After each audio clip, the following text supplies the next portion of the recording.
Hello, everybody, and welcome to the 8th episode of Hi-Qel's Pop Talk. I'm your co-host, Daniel.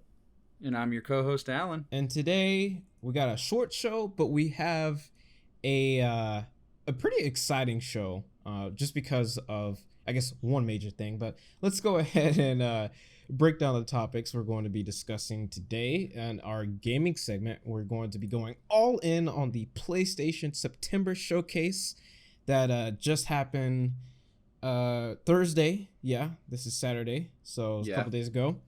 And we're just gonna go all in on that, which is fine because there's a lot to talk about and we got a lot of opinions. Yeah.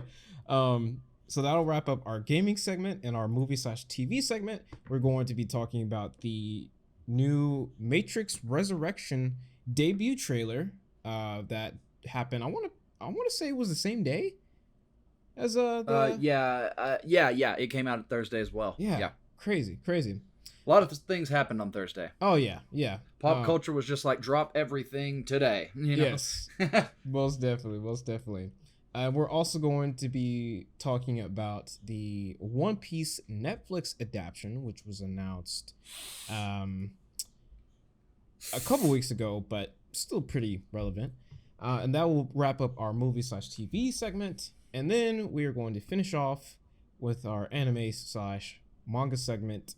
And we will be talking about the Demon Slayer Season 2 trailer that just got announced. And that will be our show. Like I said, bit of not a lot of topics, but I think with everything that we have to say, it will be just as packed as it usually is. But Alan, to start us off, man, what you been up to? It's been a minute. I don't know if you guys noticed, but it's been a couple weeks. It's been really busy. Yeah, we've been gone. We've been busy. I've been looking for jobs, and you've been securing yours. So, but for everyone that's been out there, sending good vibes my way, hoping, praying, whatever you prefer to do about me getting a job. I finally have one. Yeah. I got an offer this past Thursday, where I will be assembling more things. You had to stop yourself for a second. That's still where. I was gonna say manufacturing things, but just assembling is the more correct term for it. Oh, okay. But I like I said, I don't know what I'll be doing yet, just because it might be one of those things where I can't talk about it. They weren't too descriptive with it. I'll find out my first day, you know? Yeah. But that's going to be pretty good, you know, insurance, benefits, vacation time. Somehow they have pet insurance as part of their benefits plan. What? Yeah, dude. Pet insurance.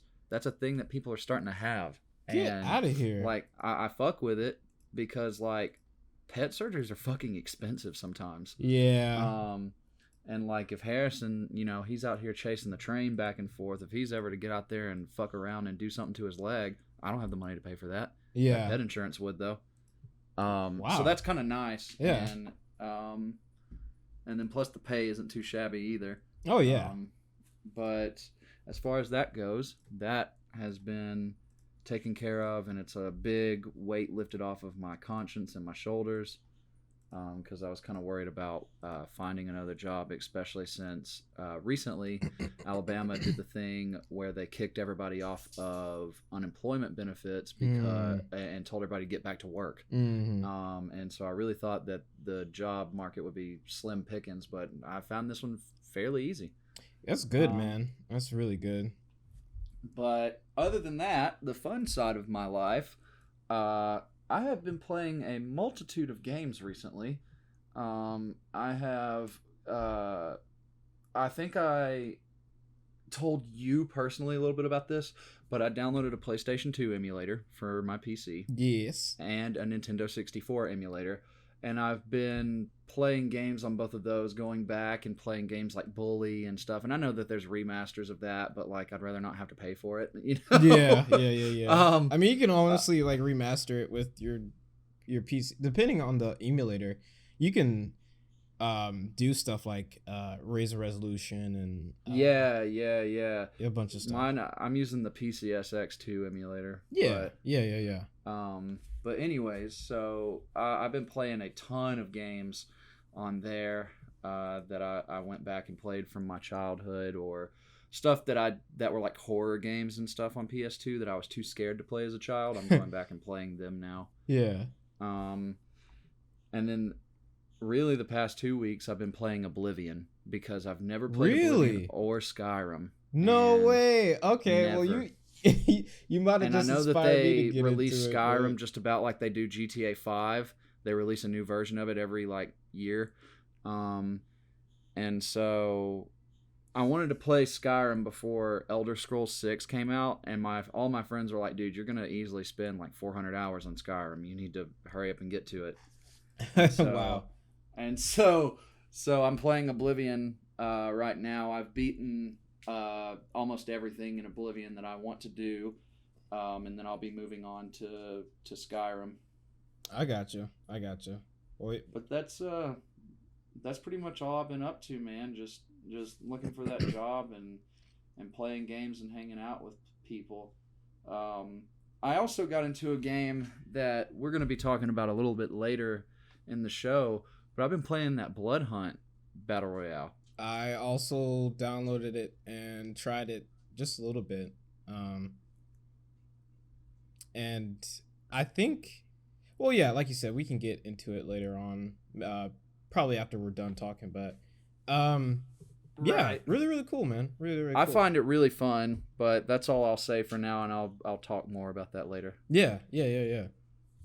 But enough about me, man. How about you? What you been up to? How's your life been? How's your career going? Well, Well, it is definitely, things have finally started Well. to chill out with one of the people or one of our clients we've been working with. I've been talking about it a lot. Just working on their stuff just takes up, or had been taking up, a bunch of time, because I'd had to start on it, days ahead, and even when I would do it on like ahead of time, I'd still be like, working on it a bunch. So we're moving on from them. We're not working with them anymore, which is like, oh, thank God. uh, Yeah. because dude, yeah, it was such a time sink. But so that's freed up a bunch of time. I've had more than a couple days off this week. So like that's freaking awesome. Like, I feel like I got most of my time back.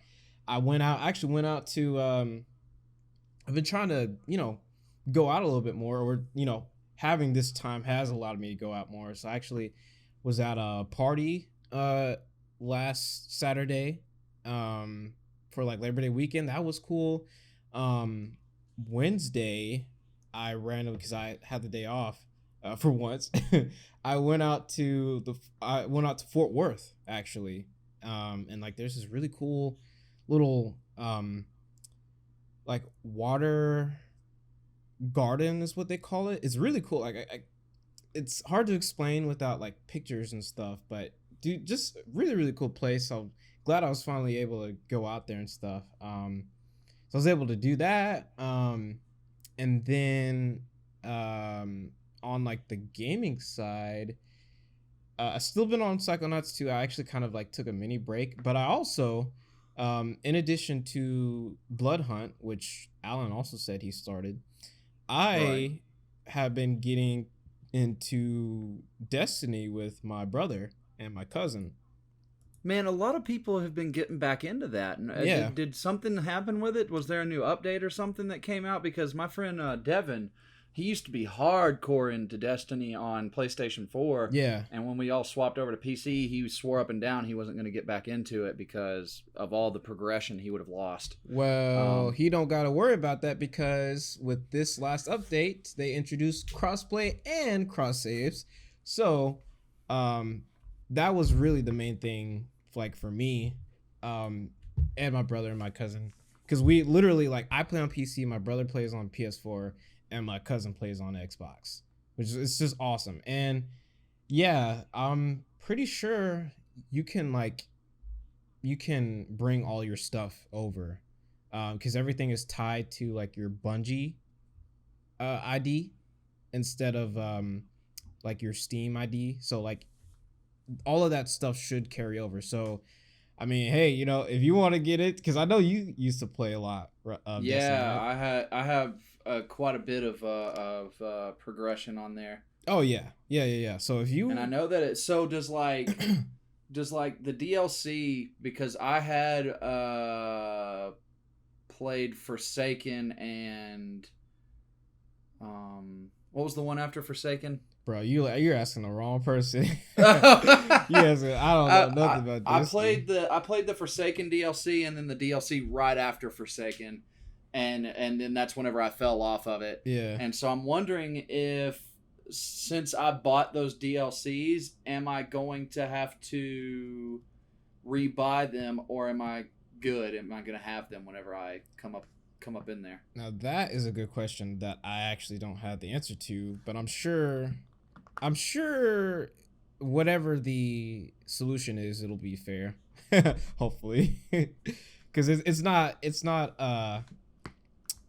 Activision we're talking about. It's Bungie, since they broke off Right. and stuff. And I mean, even if Good for them, by the way. yeah, They yeah, missed a right? whole shitload Yeah, of a they lawsuit. they dodged a bullet with everything going yeah, on, dude. yeah. They Oh said, man. "Yo, maybe that's what happened. Maybe they found out about it beforehand, and they were like, yo, let's get the fuck away Yeah, from they're like, Activision.'" yeah. Oh man. But anyway, yeah, that's pretty much what I've been doing. Yeah, I can't really think of anything else, but yeah, the main thing is got a lot of time back, and I've been enjoying it a lot, and I'm looking forward to being more consistent with the podcast and also my YouTube channel, because I've also kind of that's taken a back seat, and that's one of the things that I want to start getting back to, just regular weekly videos. So that's Yeah, I've been missing my Dan's input, dude. appreciate it, man. I for whatever reason I keep getting subscribers from that one freaking video. So the good thing is I haven't lost any. I've been gaining in them. I'm just like, okay, cool. So that's definitely another more motivation to get back on it. So but yeah, that's pretty much it, man. Let's go ahead and get into our first topic in our gaming segment, which is the PlayStation Showcase, the long delayed PlayStation Showcase. Nobody knew when this thing was going to happen, but they kind of shadow announced it literally last week. Yeah, just literally a couple days before. yeah, they're like, here you go, save the date. And it was like, oh, finally, because we didn't see them at E3. We didn't see them at Gamescom. They've just been The last time we saw them was their last PlayStation showcase that me and you talked about. Yeah, the State of Play, which was I think June, I want to say. Yeah, No. I think it was a little before that. Yeah. I think it was. And that one was kind of All right. yeah, it was alright. It was about a 7 out of 10, or I think you gave it a 6 I think or something. I gave it a 6. Yeah. Yeah, I wasn't too hyped about most of the things they were showing off. Yeah, but this one, there was a lot to get hyped Bro. about, man. So let's talk about how they come out the gate swinging. Knights of the Old Motherfucking Republic remake. Dude. PS5 only. Oh PS5 my God, dude. and PC only. Yo, that was the biggest dick play I've ever seen Sony make. That was My God. I was not expecting to see. They that said, yo, big of an Xbox announcement. is hoarding Elder Scrolls. We're getting Coder. Fuck y'all. Well, okay, they did say, I think they did say it was a timed exclusive, so it will come to the Xbox eventually, but still, yeah, coming out yeah. of the gate, like you said, I was not expecting that at I all. wasn't either. I was expecting a whole new Star Wars IP, and I was hyped for that. But then it closes up on Revan, and I was like, yo, dude, yeah, man. Well, it's funny because I kind of forgot about this, because they had announced, or this was they did announce this a minute ago, didn't they? Yeah, it was rumored. I don't think it was official. Jason Schreier, that guy, that insider, had said, the guy that does all the data mining and shit. I don't know if he's a data miner. I think he just has really good sources. But he was the main one that was like, "Yo, this is happening." But it was so long ago, like you said, like I just kind of forgot about it, and I didn't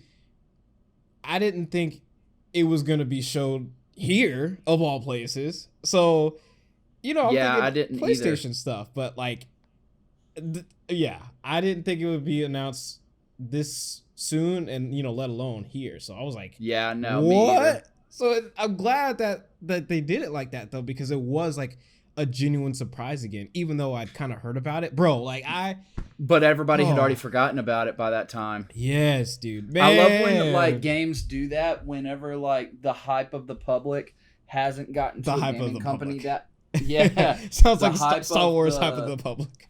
Star Wars, the hype of the Republic. Anyways, but like I'm glad that this didn't get spoiled because like a lot Yeah, of the games that were talked about and or no, I wouldn't say a lot of the games, but some of the games that were talked about and debuted at this showcase, I already knew they were coming, and I hate that. I want to be yeah, yeah, surprised by stuff, yeah. and like that's just one of those things where you're on social media and some asshole is like, oh yeah, by the way, God of War Ragnarok's going to be shown off at this fucking showcase, and I was like, Yeah.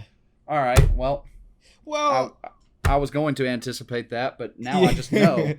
I mean, to be fair, you could kind of like. I feel like that was a given, just because it had been I so honestly long. felt like it was going to take them a little longer to work on that. Nah, man, you can. Well, mm, I mean, they announced it last year, and the first, like, honestly, the first one. Technically, it's like what, the fourth or fifth one.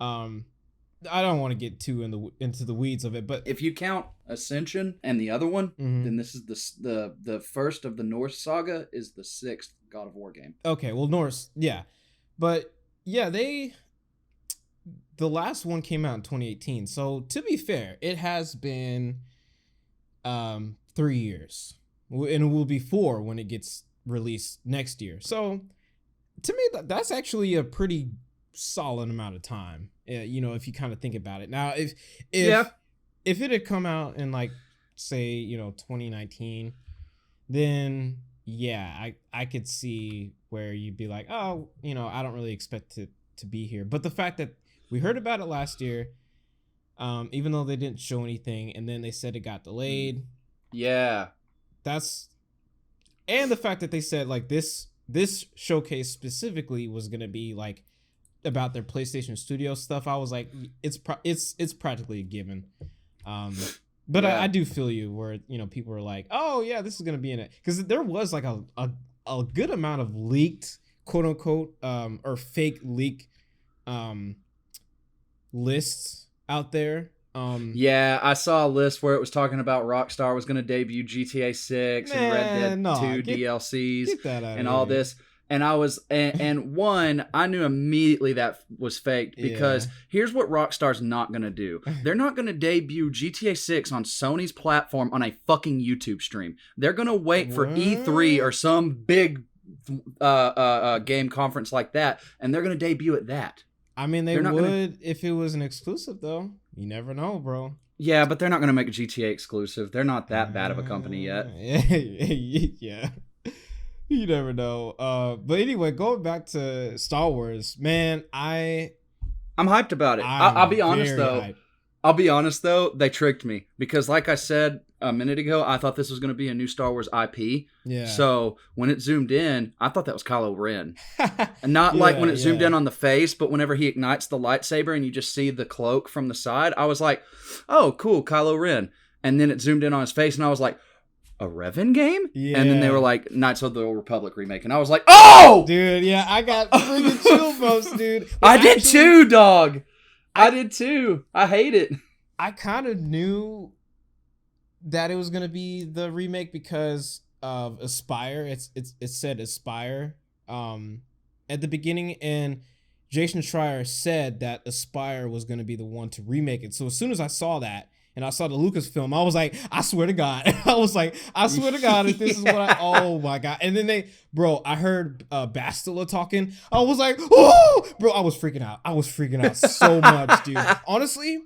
And like, maybe unpopular opinion or like take, but honestly, this was probably the thing that excited me the most, which might be a surprise to. Yeah, that's a surprise to me.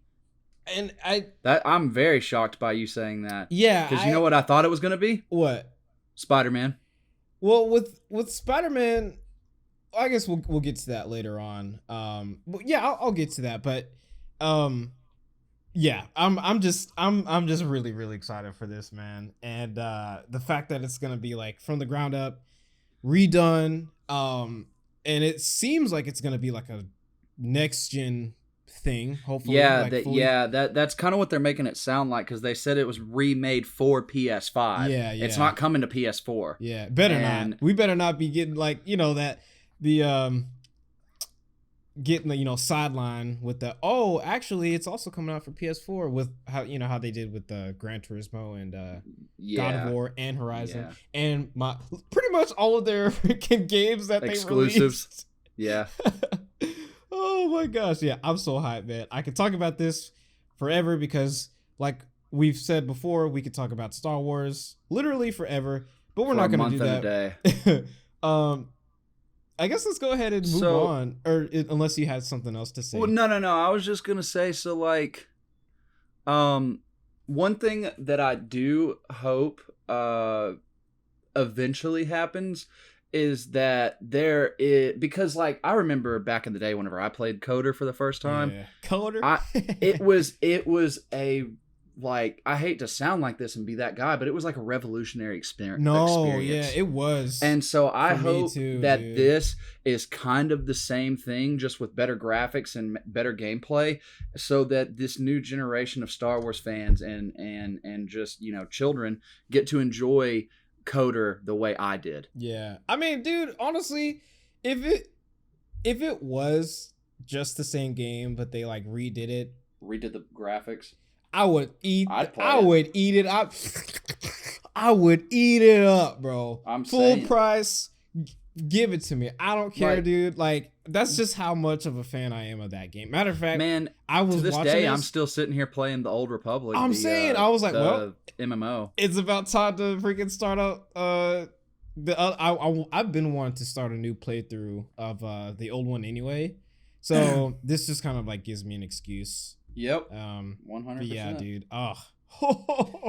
So the next game we've got here on the list is Project Eve, aka Project Booty Cheeks. I swear, dude. I swear, man.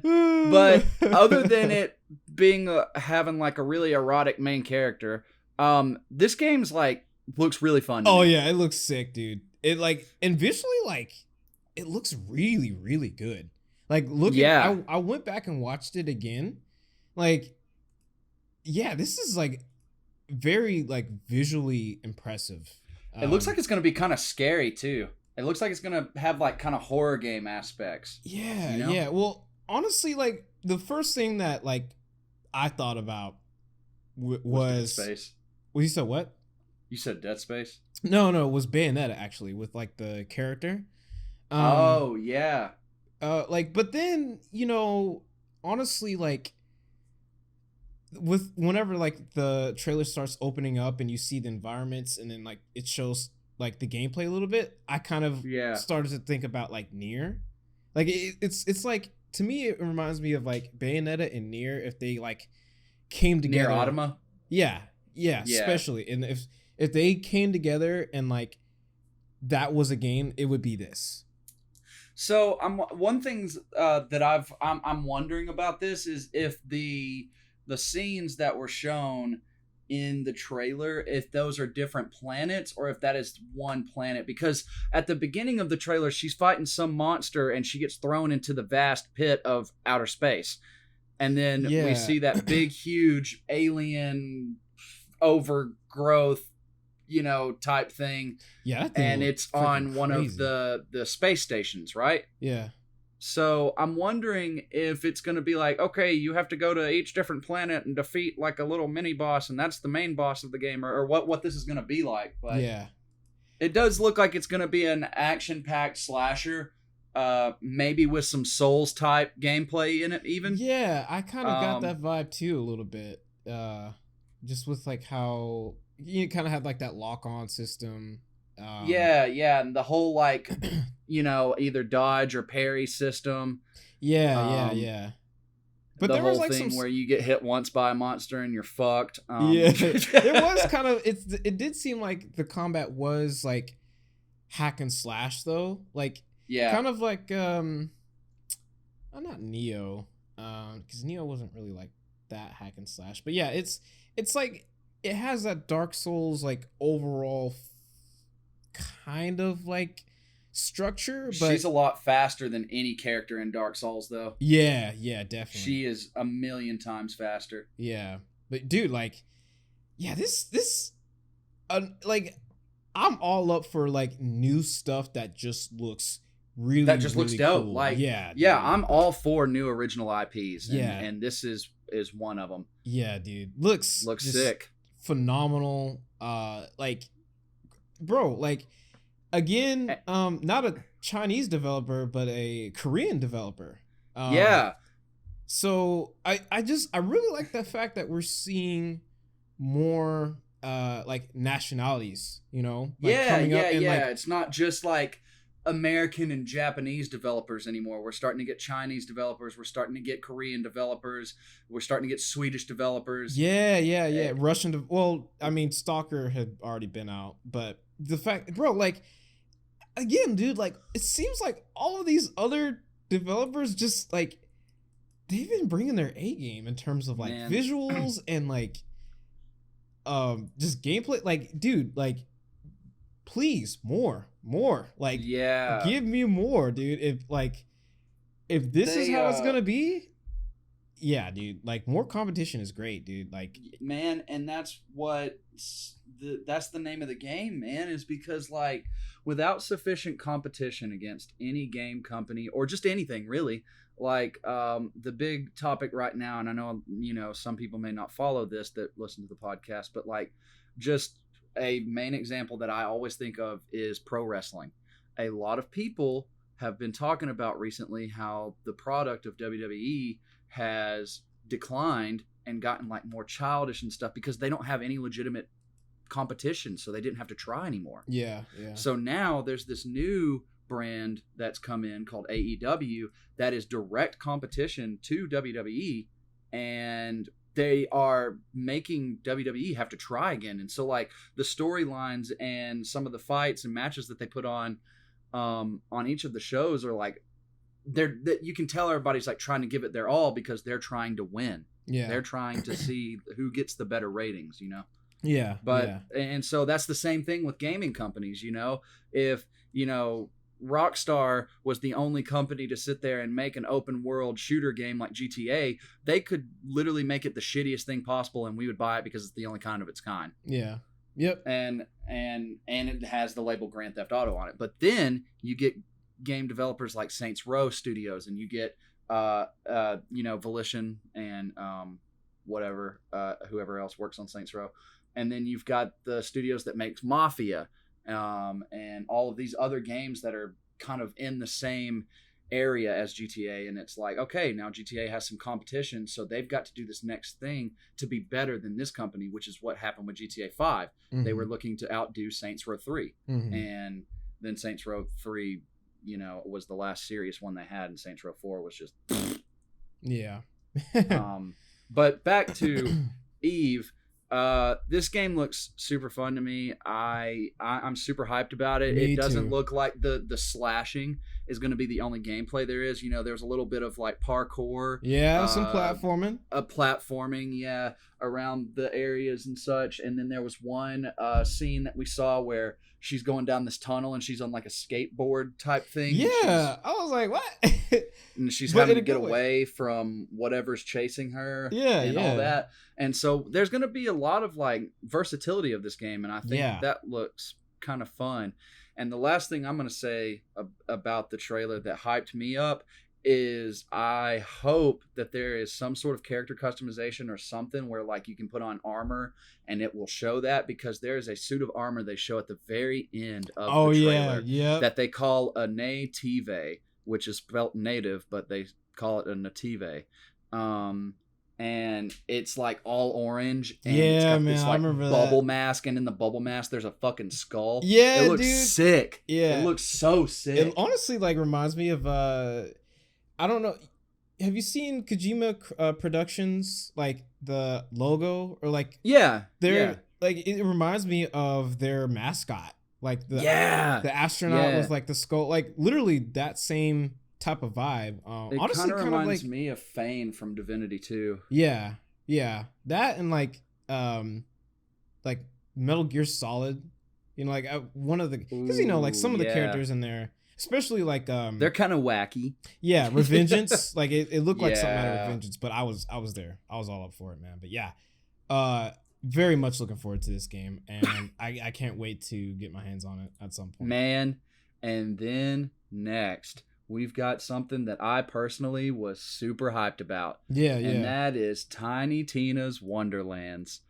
This game, I don't know if you remember how much I rant and raved about how excited I was for this whenever they showed it at E3 or yeah, it was E3. But I'm super hyped, and we actually got to see gameplay and more content besides just like a cinematic trailer. Yeah. Oh man. And then the fucking song that they used, I love Baby Metal. Baby Metal is so good. Oh man. I can't help but think like this is really, really awesome, but like why couldn't they just show this at E3? Yeah. I don't think that it was ready at E3. Because like, they've had a lot of months to work on this since E3. I mean, it's only been like E3 was in June. Yeah, I guess that's true. It's only been 3 months. So like I mean, they've had to have made some significant progress. I think it's a strategic marketing strategy. I think it's more of one of those things where they're like, hey, let's give them a little taste, leave them begging for more, and then at the next big thing we'll show it again, and everybody will be like, "What?" By point. That time. Yeah. Also, another thought that just popped into my head: they may not have wanted to overshadow that part about the Borderlands movie, because that seemed to take up a lot of their time at E3. Too much time, in my opinion. They should have shown a little bit of this game because it looks pretty cool. It looks so fun, and like I've talked about this on the podcast before, but I'm into D&D and stuff, and so D&D and Borderlands is right up my alley. And it looks literally like the DLC they made for Borderlands 2, Tina's Assault on Dragon's Keep. Yeah, that DLC was literally D&D the DLC, and it was so cool because like you would open gun crates and a little 20-sided die would come up and roll, and depending on what it would land on is what rarity of weapon you got out of the weapon crate. And it was so cool. It was so cool. And if you rolled a nat 1, then the chest turned into a mimic. And it was just such a fun DLC, and so it literally looks like they're doing that as a full game, and I'm hyped for it. Yeah. It kind of reminds me. It looks like they took a little bit from like Skyrim. With like because there's like sword combat in this now. Yeah, it's very, very interesting way of like mixing up the formula, Yeah. So there was another part that made me curious, and I'm wondering if there's going to be multiple different game modes or different ways to play this or something. But there was a part where I'm imagining that 2 of the player characters came through, and they were very tiny and they had huge heads, and it was an top down view of them. So I'm wondering if that is like gameplay, or if that was just like a part in this trailer just to be like, all right, this is something cute we did. This is to create this, progress the story of the trailer. Let's move on. Or if there's going to be a mode where you play top down, or if it's just a single mission where you play top down. Yeah, that was interesting. I didn't know what that was about. Yeah. But it made me interested, to say the least. And then like it was like 2 seconds of that, and then it was right back to regular Borderlands kind of gameplay, and I was like, oh, okay. Yeah. Yeah. I'm sure it'll be very, very fun and very well received. I'm wondering if it's gonna have like the different D&D classes, because like we saw one guy with a sword. We've seen one guy with a bow and arrow. We saw multiple people using magic or spells or something. Yeah. So I'm wondering if there's going to be like actual 5e classes in this, or if it's going to be like some made up shit that Borderlands has come up with. Yeah. Or Wonderlands. Wonderlands, yeah. But yeah, I'm sitting here rewatching this trailer now, and it looks like the most fun thing to experience. There's going to be a loot in the game, apparently. So there's bard classes confirmed. Like, it's just, I don't know. There's nothing that you could show me about this game right now that would make me hate it. Hey, I mean, that's awesome. I mean, that's you never want to have a game that you're looking forward to just get turned to shit. Yeah. And that's happened, unfortunately, for me, but yeah. And I don't remember if they dropped this release date at E3, but at the end of the trailer, we got the release date of March 25th, 2022. So that's not far away. Right. Yeah. That's not too far away. That's right after my birthday, so I'll probably be picking that up for my birthday. Yeah, man. Heck yeah. A lot of release dates, surprisingly, in this showcase, which is and maybe that was the reason they saved this gameplay for this, is because at E3 I don't recall them releasing a release date for this game. Yeah. So maybe that's why they waited. I don't know. Like I said, I'm not, part of their marketing team, so it could have just been a whole ploy by them, but who knows? I'm excited for it either way. Yeah. Yeah, most definitely. So after that, I don't know about you, but the words Square Enix came across the screen. Yeah. And I thought that we were going to be getting a Final Fantasy or something. Yeah. But we got a completely different game called Forspoken. And I'll be honest, the world that it's in, like this environment that Square Enix has created, and this whole like world of people having powers and shit.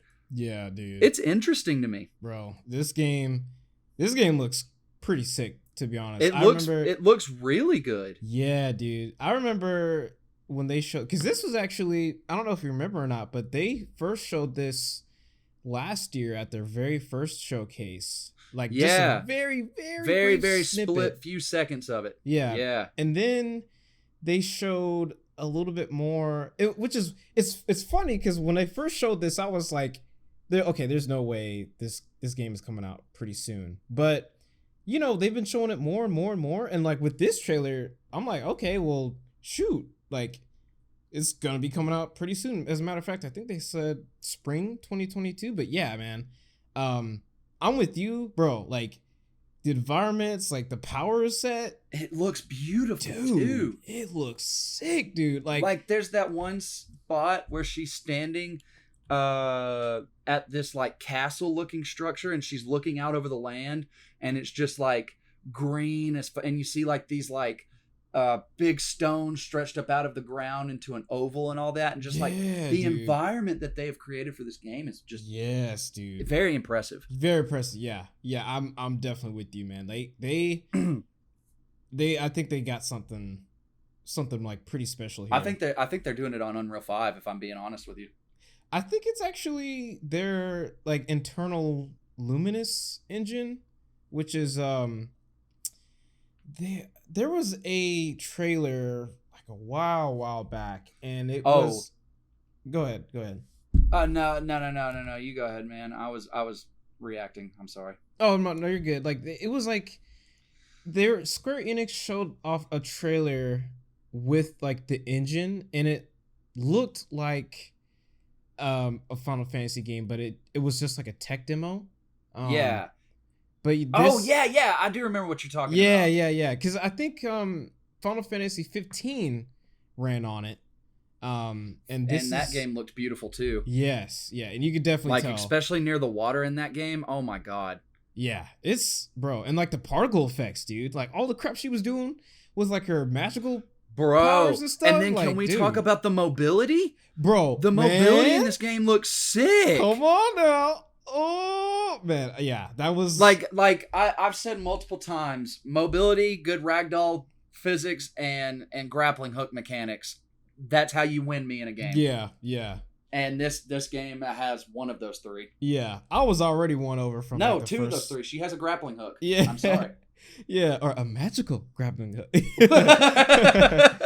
Yeah, no, this I was already sold like way back when they first showed it. Like every single time they showed it, I've been more and more sold. The only caveat of this entire thing is I'm not a fan of the character.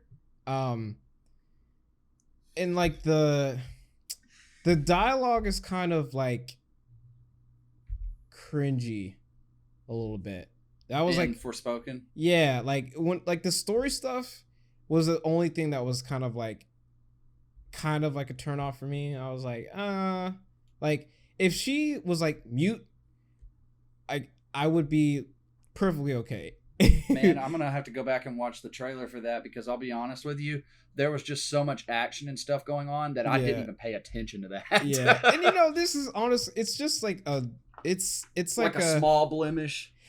Yeah, well, you know, it's like a bite-sized chunk of it, and you know, it probably doesn't represent like the entire game, but like I mean, actually, like the stuff in the beginning was like cool, even Yeah. though like because you know it was like in the real world or whatever, and like And she was talking to her cat and stuff. yeah, and like it looked like she was like in a fight or something, like so it looked like there's like some drama there, but whenever she got into like the world, in like you know typical Sekai fashion, Yeah.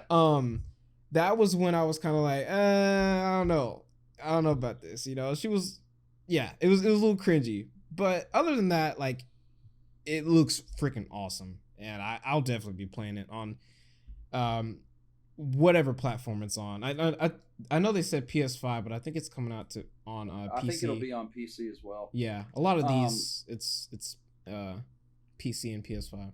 Yeah, I have high hopes for the story though, mainly because it's a Square Enix game and their stories. Every game that I have played that is Square Enix, has not lacked in story. Yeah, yeah, yeah. Even Avengers, I didn't finish it, but I didn't play that, unfortunately. You know, you can say what you want about the game itself, and I don't want to get too into it. But like the story was actually like really good. Like I only played because it was like they had a free weekend a couple, I want to say a month ago or whatever. I got it or I tried it, and like the story was like one of the highlights of the game. So yeah, like I'm with you. Like Square Enix, like for the most part, really knows how to like make a good story. But anyway, yeah, Forspoken, another really good showing from this showcase. Yeah, it looks pretty fun. Looking forward to it, and that is spring 2022. Yes, a lot of games coming out in the spring, man. Like PlayStation. Yeah, I feel like that has something to do with like COVID and a lot of that because you know we had a lot of games that got pushed back from their November and October release dates, and so I'm feeling like a lot of these games that are coming out in spring, I feel like that happened to them. Yeah. Yep. But the next game that we've got is one that I'm personally super hyped for, and that is Rainbow Six Extraction.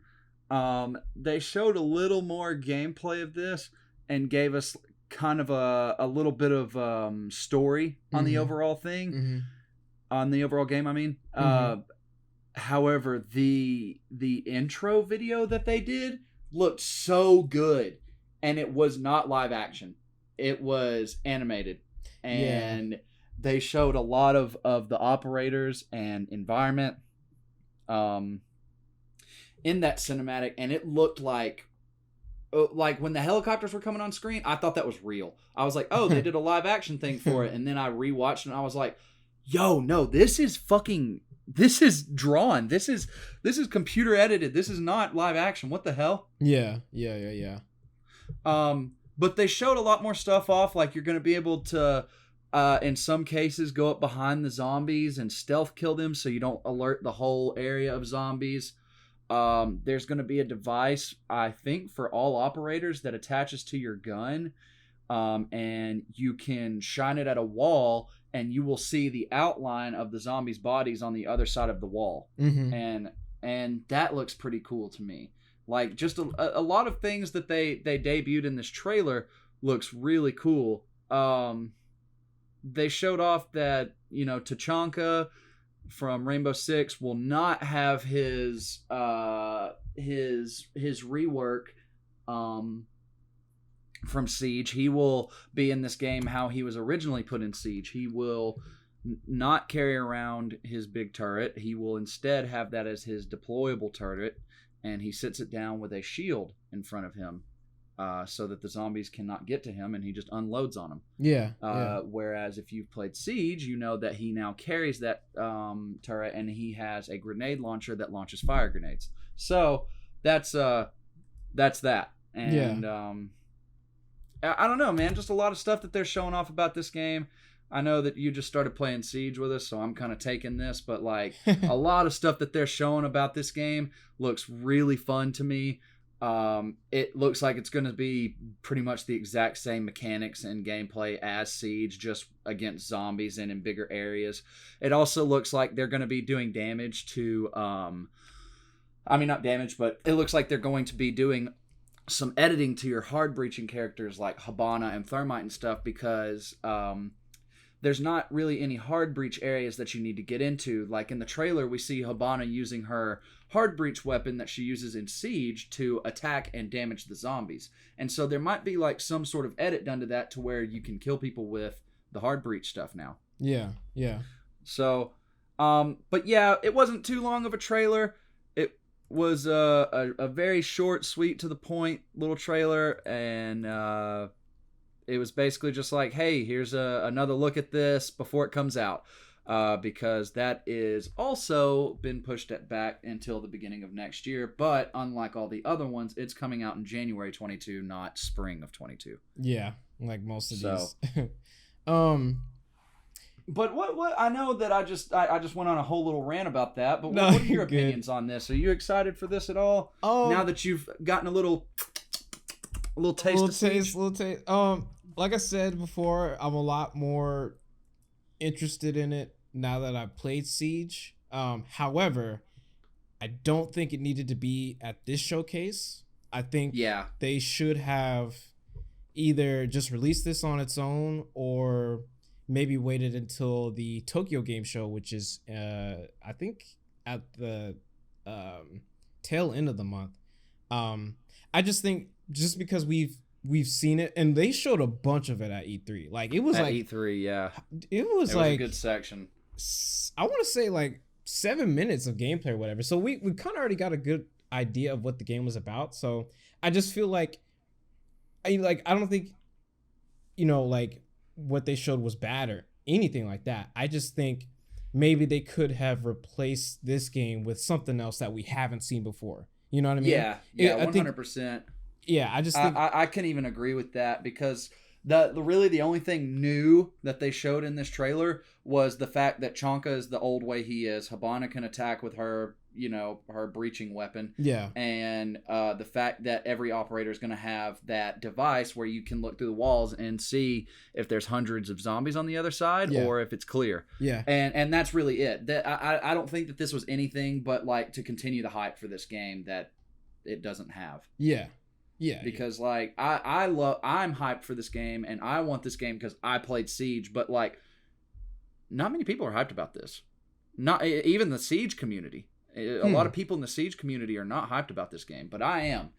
But a lot of people are saying that they're kind of pissed off about it because it was originally zombies and was called Rainbow Six Outbreak. And a lot of people are pissed off that they changed it to aliens and called it Extraction due to sensitivity over COVID. Everybody thought that was kind of stupid. And so that turned the Siege community off of it immediately. Gone. Other people thinks it's going to get overshadowed by Back for Blood and the new World War Z update. Yeah. But those come out in October, whereas this game comes out in January now, and I think it may have gotten pushed back to stagger those releases. You know what? I didn't even think about that. That's a good way of looking at it, actually. Yeah, because it probably would have. Honestly, yeah, it probably would have gotten overshadowed, to be honest. Lots of zombie shit coming out again. Yeah. And Yeah. you know, they say I have never paid attention to it before, but they say that a lot of zombie shit comes out whenever the economy's bad, and the economy's pretty fucking bad right now. So I I think they correlate. Yeah. Yeah. I'm starting to notice things. If we start getting zombie movies and shit, like it's a direct, it's proved. It's like, Illuminati confirmed. Yeah. Oh man. But that's enough about that. Enough of me nerding out over Rainbow Six. The next game we got to look at was the Alan Wake remake or remaster. And I gotta say, Shadow dropped from last week, I want to say, or like the beginning of this week, they were just like, yeah, it's coming out. yeah, I hadn't heard anything about this until I watched the PlayStation thing, and I was like, oh, I didn't know they were remastering this, because I didn't think it was that old. Just to be honest with you. Oh no, I remember crazy thing. Like I remember when this got announced at E3 way back when at Microsoft's conference. Yeah, like oh, it came out in 2010. Wow, yeah, it is it an old was game. It was a minute. It's been a minute. But yeah. But yeah, I went after the showcase was over, and I watched someone play a little bit of the original Alan Wake that came out in 2010, and then went back and compared to this trailer, and dude, they've improved on so much. Like, I was watching this one guy play Alan Wake, and he was talking about how, like, the controls were kind of janky for it, and how the gameplay was a little sloppy as well. Yeah. They've smoothed it out completely in this trailer. As far as this trailer shows, this is a completely different game, and they did a really good job at remastering it. Yeah. It also just looks graphically beautiful. That's just a theme that's coming, recently, is all of these games that are coming out that are just graphically impressive. Yeah. I'll be honest, like I played this game because there was some weird stuff with like the rights of the game. Yeah, I think it had to do I remember with, hearing about that controversy. Yeah, I think it had to do with something about like the music or something like that. But anyway, because of that, they released the game like super cheap, like hella cheap, like $3 or $4 way back when on Steam. And I finally like picked it up and played it. And I was a little disappointed. Because like with the whole like Plague Tale, it was like hyped to high heaven, and I'm like, oh okay, like I'm about to jump into this, it's about to be great. So I was, like I said, I played it, I was kind of disappointed, but I'm at least interested to like jump into it if the gameplay is kind of like tweaked a little bit.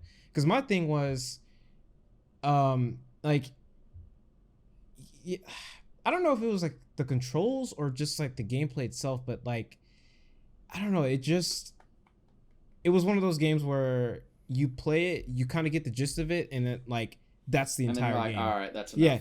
Yeah, like it doesn't really change much. You like there's like this gimmick, there's like this a way that you play it, and yeah, like it doesn't. It's kind of repetitive, so. But we'll see. We'll see. But yeah, this is the one remaster where I was like, I don't know. But it looks kind of frightening, though. Yeah, it's definitely like the atmosphere is really great. I will say, like, atmosphere is really cool.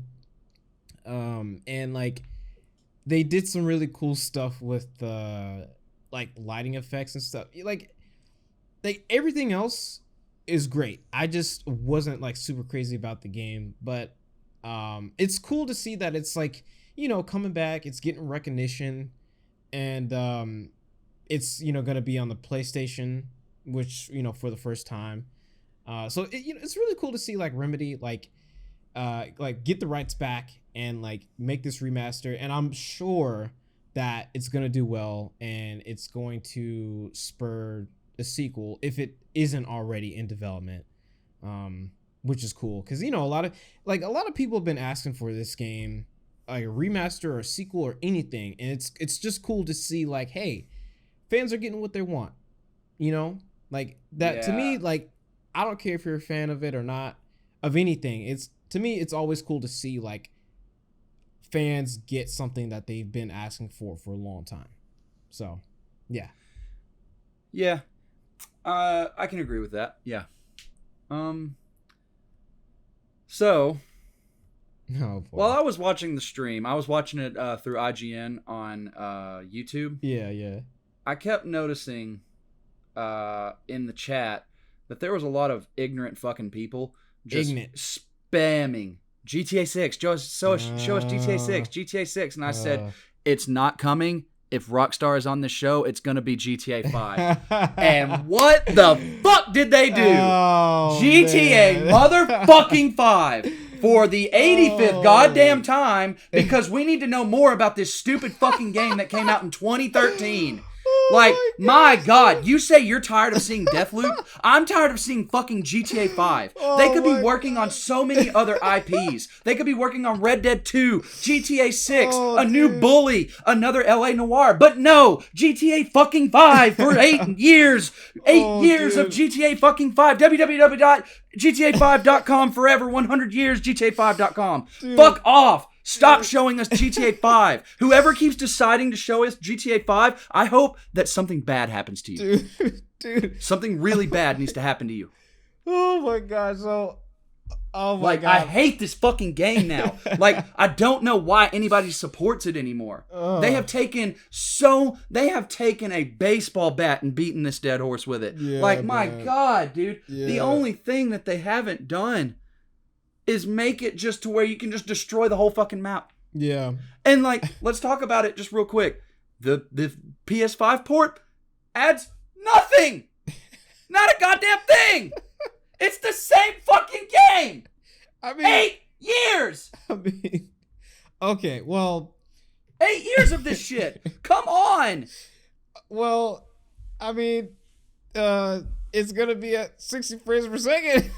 Like, I'm so sorry to everyone listening right now, but dude. You don't have any idea how much I actually despise Rockstar for keeping on peddling GTA 5. Like, everybody has been talking about that they're happy with it, and now that GTA 6 got like slightly hinted at, everybody's off of the GTA 5 hype, and they're finally where I am. And I've been like this since fucking Red Dead 2 came out. Yeah, dude. Like, they are fucking everything up. And it's not all of Rockstar's fault. It's their parent company, Take-Two, wanting that motherfucking money. Yeah, that money. And well, it's kind of our fault. I say our fault. It's the consumer's fault for it's them damn 12-year-olds who steal their mom's credit cards. That's who it is. It's like it's same thing with Skyrim. The reason they keep coming out with a new version of Skyrim is because people keep buying it. It's the same thing. Same freaking thing. But the reason I was laughing so hard earlier is because I pulled up the PlayStation trailer on PlayStation's channel, and the like to dislike ratio, bro, is freaking crazy, dude. Bro, oh my God, they have been getting so much hate for this. Dude. They have been getting so much hate for this.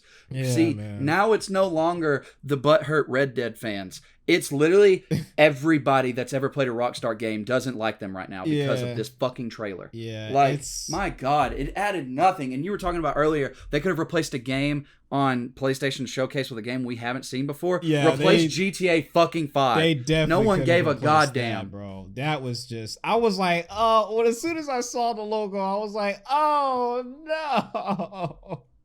Why? Yeah. Not and again. Not like, again. I hated to see it. I hated to see it, but I also loved to see all the morons in chat spamming GTA 6 have their hearts broken. That made me kind of happy. Oh, yeah.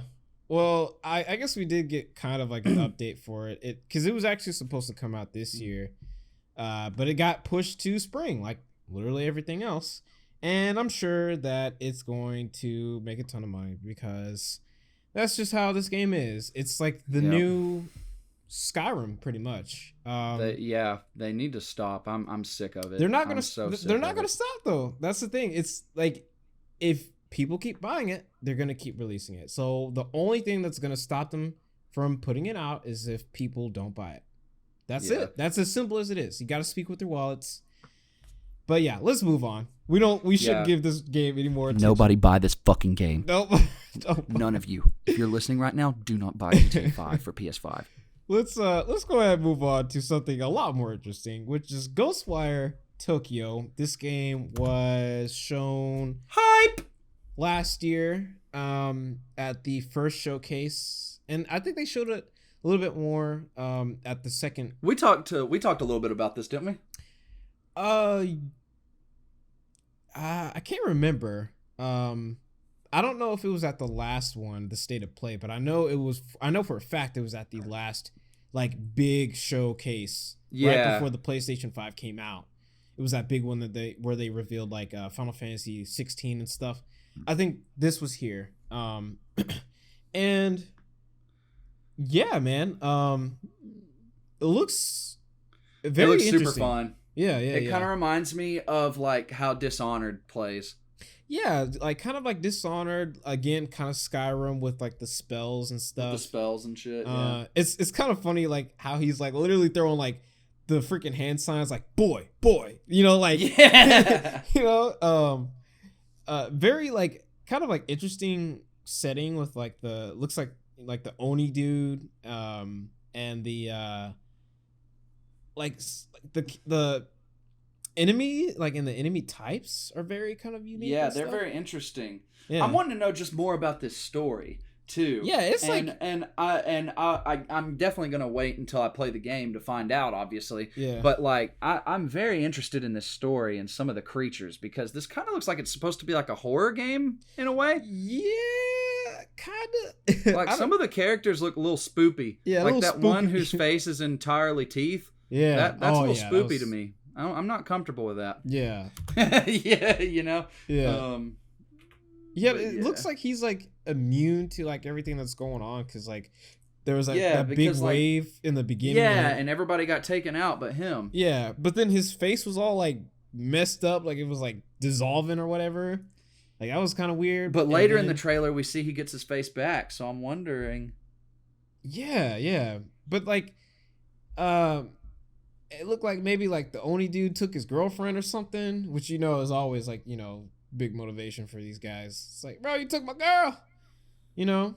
But yeah, like definitely like very like visually, I think,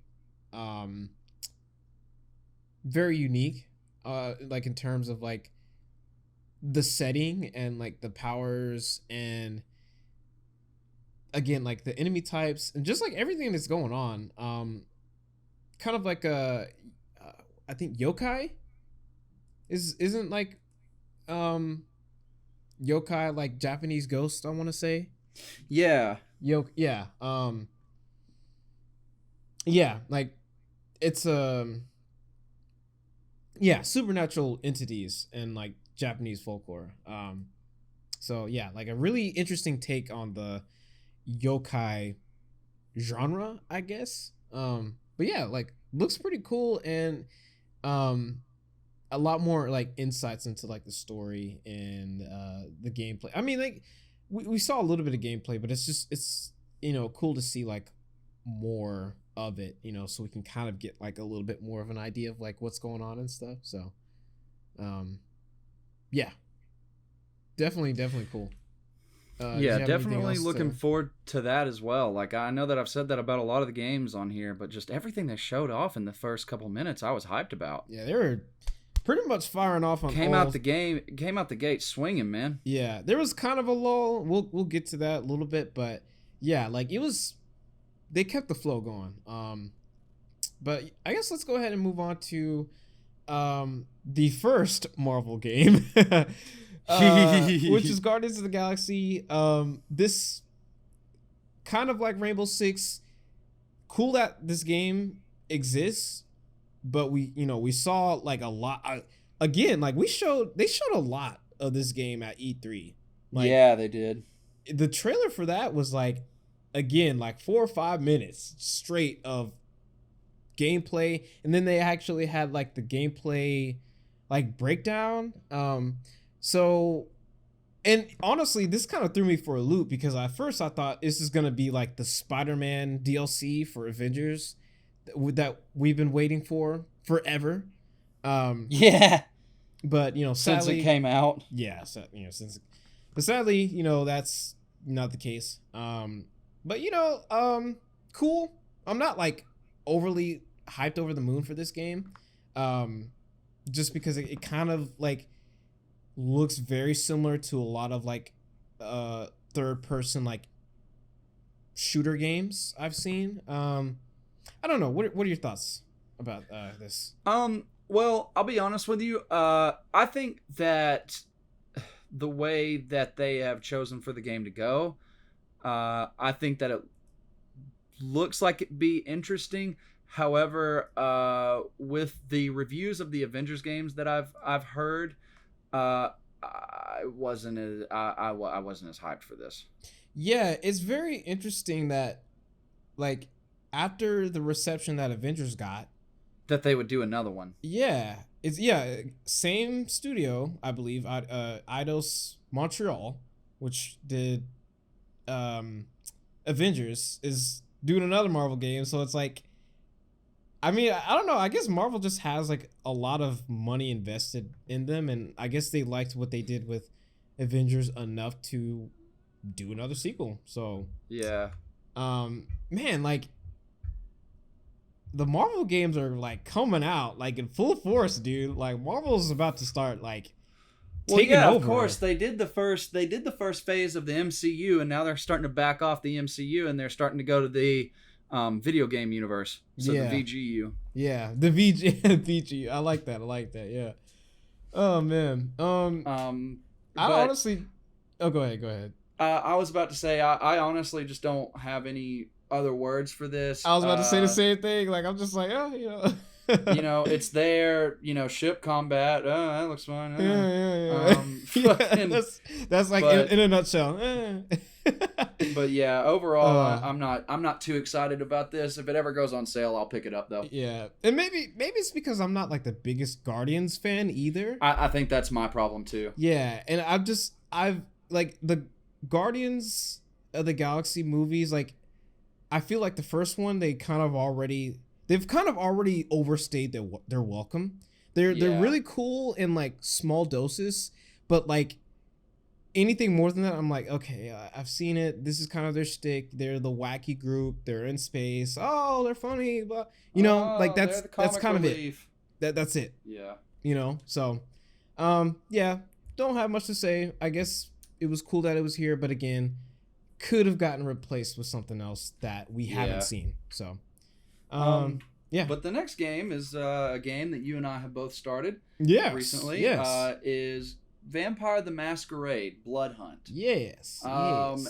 And for those of you who haven't seen it or don't know, this is a battle royale that got announced at I want to say it was Gamescom, wasn't it? No, I think they showed a little bit at E3. Okay, yeah, it could have been E3, but I was super hyped about this game, which is rare for me with a battle royale. Yeah, I was about to say, this is battle royale, ain't it? Yeah. And so the character customization is really cool. I'm really good at the game, and so that makes it a little more enjoyable, I think. Yeah. The mobility is so fun. Yes, the whole aspect of like, oh, you need health? Just go down to the street level and find some people to eat. Yeah. And that's it. Yeah. And then like eating certain people will increase your powers and make you, regenerate health faster, or just regenerate health, or do more damage and shit like that. And so everything about this just looks so fun that I had to try it. And I did. I downloaded it, and it's been extremely fun. Like it's got some things it needs to work out. Like they need to balance stuff really badly. Like there's a feature in the game where if any humans see you eat another human, or if you accidentally shoot a human, or if you set off car alarms, or if you're spotted by enemy vampires' bats, then you are marked on the map for 60 seconds. Now, that's all fine and great, but the map is tiny. Yeah, it really is. For being marked 60 seconds on this map, that's a long fucking time for like everybody to be around you all at once. Yeah. So like I think that they need to edit that a little bit. They need to tweak some of the damage that guns do, the time to kill. As far as mobility and stuff, though, that is phenomenal. Yeah. Yes, that, dude. and then just the gunfights themselves are great. Don't change anything about that. Just change the damage output and input. Yeah. I think the thing, I know a lot of people kind of groan at the sound of a battle royale, but to me, like, the premise and just the setting was unique enough to get me excited about it personally. Like you said, the mobility, the fact that you're a freaking vampire, and it's not like your typical battle royale. You're going out and you have to get, well, I guess you don't have to, but like the vampire aspect of it, of you going out, finding people, sucking their blood, getting power-ups, going to, like jumping across like the buildings and stuff. Like, yeah, it's just, I really, really like this battle royale. I think it's unique enough, and I think it has a lot of potential. To be something like really, really big in the future. Yeah, so this Battle Royale dropped the same day as the PlayStation showcase, and it was... So it's very early in beta. Yeah, still early access. So I hope something that they do add after the early access, though, is I hope they make it to where you can go inside some of the buildings. Because that would be tight. I think that's the only thing that this BR is missing. And don't get me wrong, there are some lootable buildings, but like there's far too many times where I'm running down the street trying to get away from somebody, and I'm not trying to climb up on the building so they see me. I'm just trying to duck down an alley, and I can't find one. And so they need to make more buildings either pass throughable or at least to where I can go in and go upstairs and go to the building instead of having to climb up the outside of the building. But it's early access, so they've got all the time in the world to do that before people are like, all right, this game is shit. They got time to work out the kinks a little bit. Yeah. But overall, this game is super fun. The gunplay is fun. The melee weapons are kind of broken because they're all one-taps. Mm-hmm. The different ways you can customize your vampire is sick. The different classes of vampire is sick, and they're all definitely situational. But yeah, definitely have been having fun with this, and I'm probably going to play it when we get done with the podcast. Yeah. Really cool game. Again, though, probably could have replaced it. Which is kind of a theme with like the middle section of this thing. Which really is, I guess, a good segue into Deathloop, which is the next game. Okay, moving on from Deathloop. Let's get on to... Yeah. I feel like we don't even need to say anything about it. Like Deathloop... Because it's literally the same conversation as GTA. Stop showing us this game. Please. We know when it's coming out. We've literally next week. Just let it come out. Yeah, let it come out. Please. Release a trailer when it comes out and leave us alone about it until then. Yeah, I couldn't believe they showed this game again. I was like, there's no way. But then they did it. I can't believe it. But yeah, let's But seriously, moving on right past that. Right past it. Kid Amnesia. Yeah. Or Kid A Amnesia. Yeah, this because that's how it's spelled. But I don't know about it, man. I really don't. I have no idea what this game is. I don't either. It looks like it might be spoopy. Maybe the tones that I was getting from that like little trailer where we look down the hallway or whatever, I was getting horror game vibes. Yeah, too. I don't know if that's like what it's gonna actually be, but I was getting scary games vibes. Yeah, I hope it is. But they quoted it as an upside down digital / analog universe created by or from original artwork and recordings to commemorate the coming of age. Radiohead's Kid A. So wait, this is about Radiohead the band? Yeah, it's That's sick. I didn't Uh-huh. know that. So I thought Radiohead was like a developer, Mm-mm. but you started. Oh my god, that's sick. yeah, yeah, I love Radiohead. yeah. So this is That's kind of sick. Yeah. And it's coming in November. oh So for us to not have seen fucking anything on it, like yeah, XL. it's coming out in November. Yeah, I was very interested. I just wish they would have showed more. Like I wish I would have known what it was. You know, like I'm like okay, Yeah. Like, I I was was to like- explain that it was Radiohead the band and not Radiohead a developer.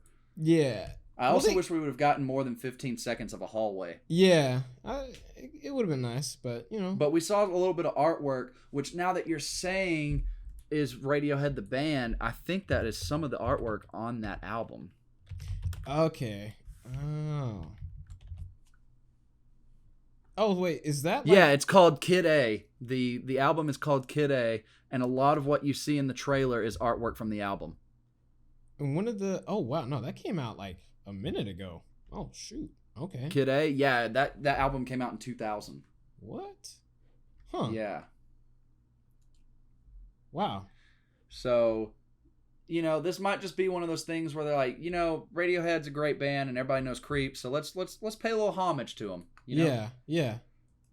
And Shoot. it might not even be like a full ass game. It might just be like a little like musical experience or some shit. Yeah. It might be just a $30 game. Who knows? But it's Yeah. coming to PlayStation 5 and Epic Games Store, so I will be on the lookout for it. Yeah. Yeah. Same. So moving on to the next game, I'll be honest with you, man. I've said it once. I've said it a million times. I don't like games that look childish, but this Tachia looks interesting to me. It does actually. Mainly Yeah, because it you can does. just whip out the ukulele at any time and fucking play it like in Last of Us 2, how you played Ellie's guitar. It is very similar in this game. Yeah. Yeah. And so that looks very cool to me, and it basically looks like Moana the game. Yeah. Yeah. That's what I was getting from it anyways. Yeah. But like the cool part about it, I think, is the fact that you can like go in. You can like, I guess, like take over animals or like take control of Yeah, them or that's the whatever. whole like shtick to it, is that Yeah. you can become any animal that's in the environment.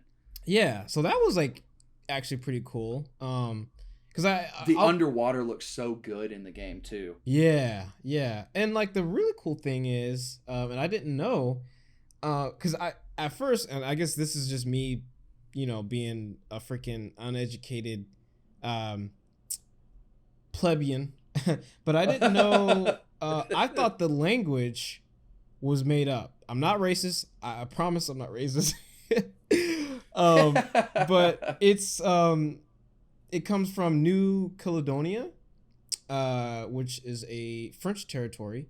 Oh, really? Yeah, and this is the first time I've heard of New Caledonia, and that is the language that is like spoken in that language in that region. So that's pretty cool. Like we were talking about in the last episode about Black Myth Wukong and how it's Yeah. cool that it's kind of a way to expose people to different cultures and stuff. And Yeah. it seems like this is kind of like this is doing the same thing. It's exposing people to New Caledonia and like that culture and Yeah. in like a really like cool way, Positive light. Yeah, Yeah. positive light. Yeah.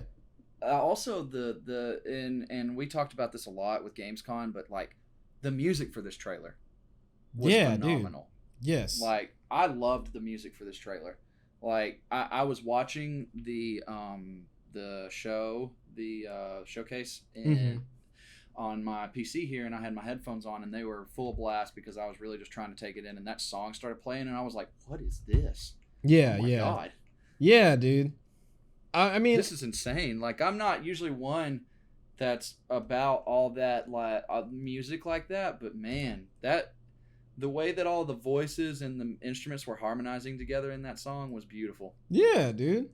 Yeah, most definitely. It was it's I again, I think it's cool to see something like this here. Now at first, I'll be honest, I was kind of like, man, what is this? But then like I was too. I was too. afterward, I went back and I watched it again, and like seeing like the whole like animal thing where you can like take over animals or whatever, or like go into them or whatever. Like I was Yeah. like, oh, okay, like this actually looks like kind of cool, you know? And not even that, but you can interact with every animal in the game. You can pet 'em. Yeah, yeah, And that's what really matters. yeah. So I was like, okay, like You can there's go pet the dog and be like, "Hey, what's up? What's the dog doing?" what to do, Matt? What to do? But yeah, pretty cool. This is kind of in that like little lull period, but of like the whole show. But after this is when it really starts to pick up. So we'll go ahead and move on to The next game, which which is is the Uncharted. Uncharted remastered. Yeah. I Uh, I gotta say, man, I played this Uncharted game when it came out. This remaster doesn't look different at all. Not even graphically. yeah. Because they remastered the last game, Yeah. right? And this game literally just came out on PS4 in like 2016, I think. Yeah. So like not much different. Yeah. You know? I mean, Honestly, it's about time. I was expecting like a 60 FPS patch for the PS5 like way back when. But we'd kind of this had kind of been talked about a little bit before, kind of like with the Star Wars Knights of the Old Republic remake. This was hinted at in like a document, like an internal like Sony document. This is one of the games that they are talking about bringing over to the PC because, as we know, like Sony, they one of their new initiatives is to bring more games over to the PC. But yeah, that's the PC side of it. But as far as like a PlayStation 5 though, I was expecting this to be, again, like one of the first things to be like remastered or like, get a patch or whatever. So it was a surprise for me just because like it had been so long, and I was like, oh, we're finally getting it. Okay. But the other thing is the fact that it is going to be like on the PC. Like that's a yeah. big, Yeah. big deal, because this is one of like their, like with Horizon, for Horizon Zero Dawn, that was like one of their newer IPs. But with this is like one of their like main, I guess like bigger, more significant IPs. Not that Horizon Zero Dawn isn't significant, but it is like newer. But Yeah. this, like, Uncharted has some history, so Right. putting something like that on the PC is a big deal. I just wish they would have remastered like the earlier ones. You know? Yeah, well, they Like put the 1, 2, and 3 on PC. Remaster those. yeah, that would be. I guess that is interesting how they didn't. They didn't. They do did that. they did the last game in the series. So like Yeah. everybody on PC that's never owned a PlayStation is gonna be like, well, what the fuck is this game on about? Yeah. Who are these characters? Well, I think the reason they did it, and this is kind of nerdy, but with, well, actually no, because okay, well, I was gonna say that, they wouldn't do it because like the original games came in on PS3, and the PS3 was notoriously known for being kind of like weird to develop for, and was kind of like a pain to like port stuff over. But that would be true if they didn't port it over to the PS4. So you could just say, oh, why not just take the PS4 version and port that to the PC And make it better. But yeah. yeah, that is kind of weird. Yeah, why? Yeah, it is kind of weird that they're not doing that and they're just keeping. Yeah, that is weird. I didn't think about it at first, but yeah, this whole thing is kind of weird, and I hope that it's not like they don't like repackage it and like sell it for like $70. You know, that's the main thing that I'm kind of like worried about a little bit. Yeah. Just because they've been really weird with the way they've been handling a lot of their like PlayStation 5 upgrades. You know, with Ghost of Tsushima, it was kind of weird. Forbidden West, they just announced that you can upgrade for free. But with Ghost of Tsushima, it's like you gotta pay $10 um for the upgrade, and it's kind of weird and wonky. So hopefully, because it looks like this is like a collection. It's not just Uncharted 4. It's gonna be the Right. collection. So that leads me to believe that maybe like it's gonna be like another $70 thing. I don't know. Hopefully. But this was cool to see though. And now I'm kind of like, dang, you know, like what do I get it on? You know, like do I get it on PS5 or do I get it on PC. PC? Like if the PC port is good, I'll probably get it on PC. That's just how I am.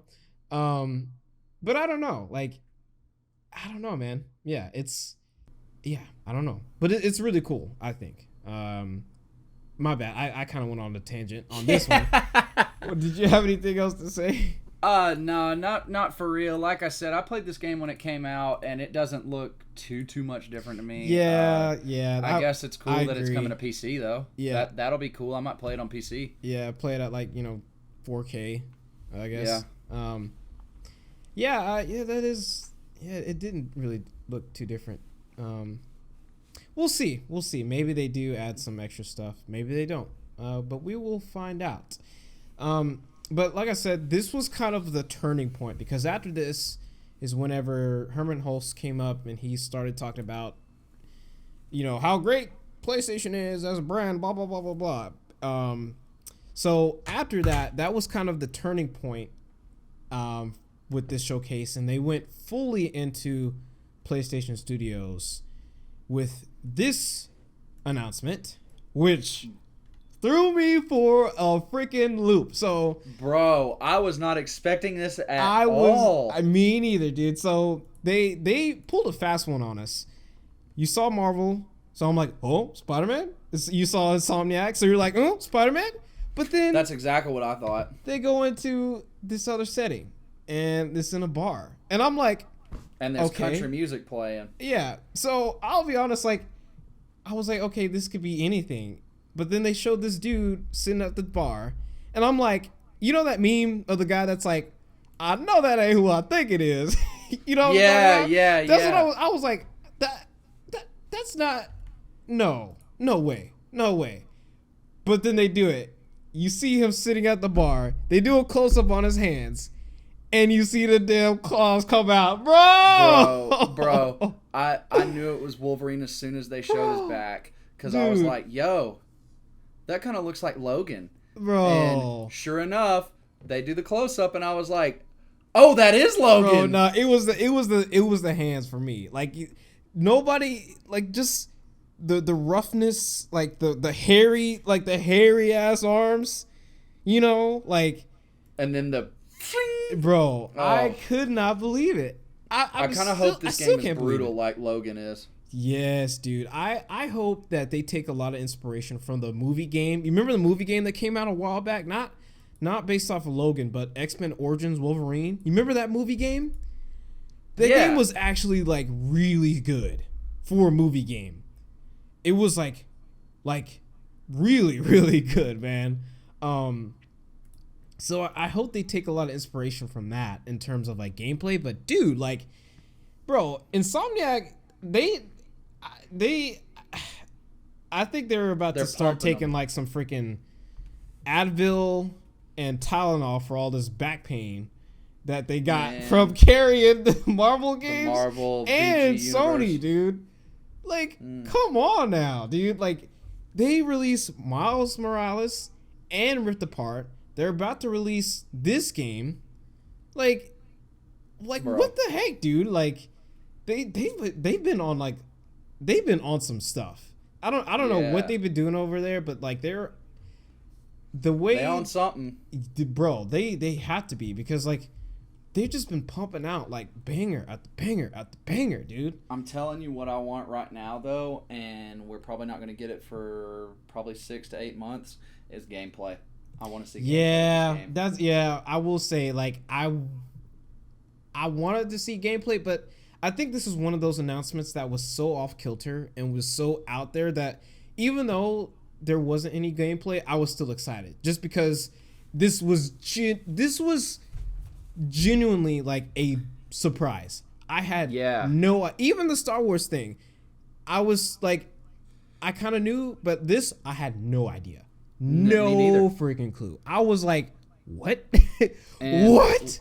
And like Daniel said a minute ago, this is PlayStation Studios part of the show, so this is a PlayStation exclusive. Yeah, dude. That's big. Are we gonna start seeing more and more Marvel games being made by Insomniac and being made exclusives? Yeah, dude. Is Sony like Insomniac is Sony in a deal with Disney right now, where since they gave them Spodes, that they get to have some of the MCU characters? Please, Insomniac cinematic or Insomniac VGU, please give it to me now. Give it to me yesterday. I want it. And the VGU kind of ties in with the MCU, because if you remember in Spider-Man, the Spider-Man game, the Avengers Tower is in it.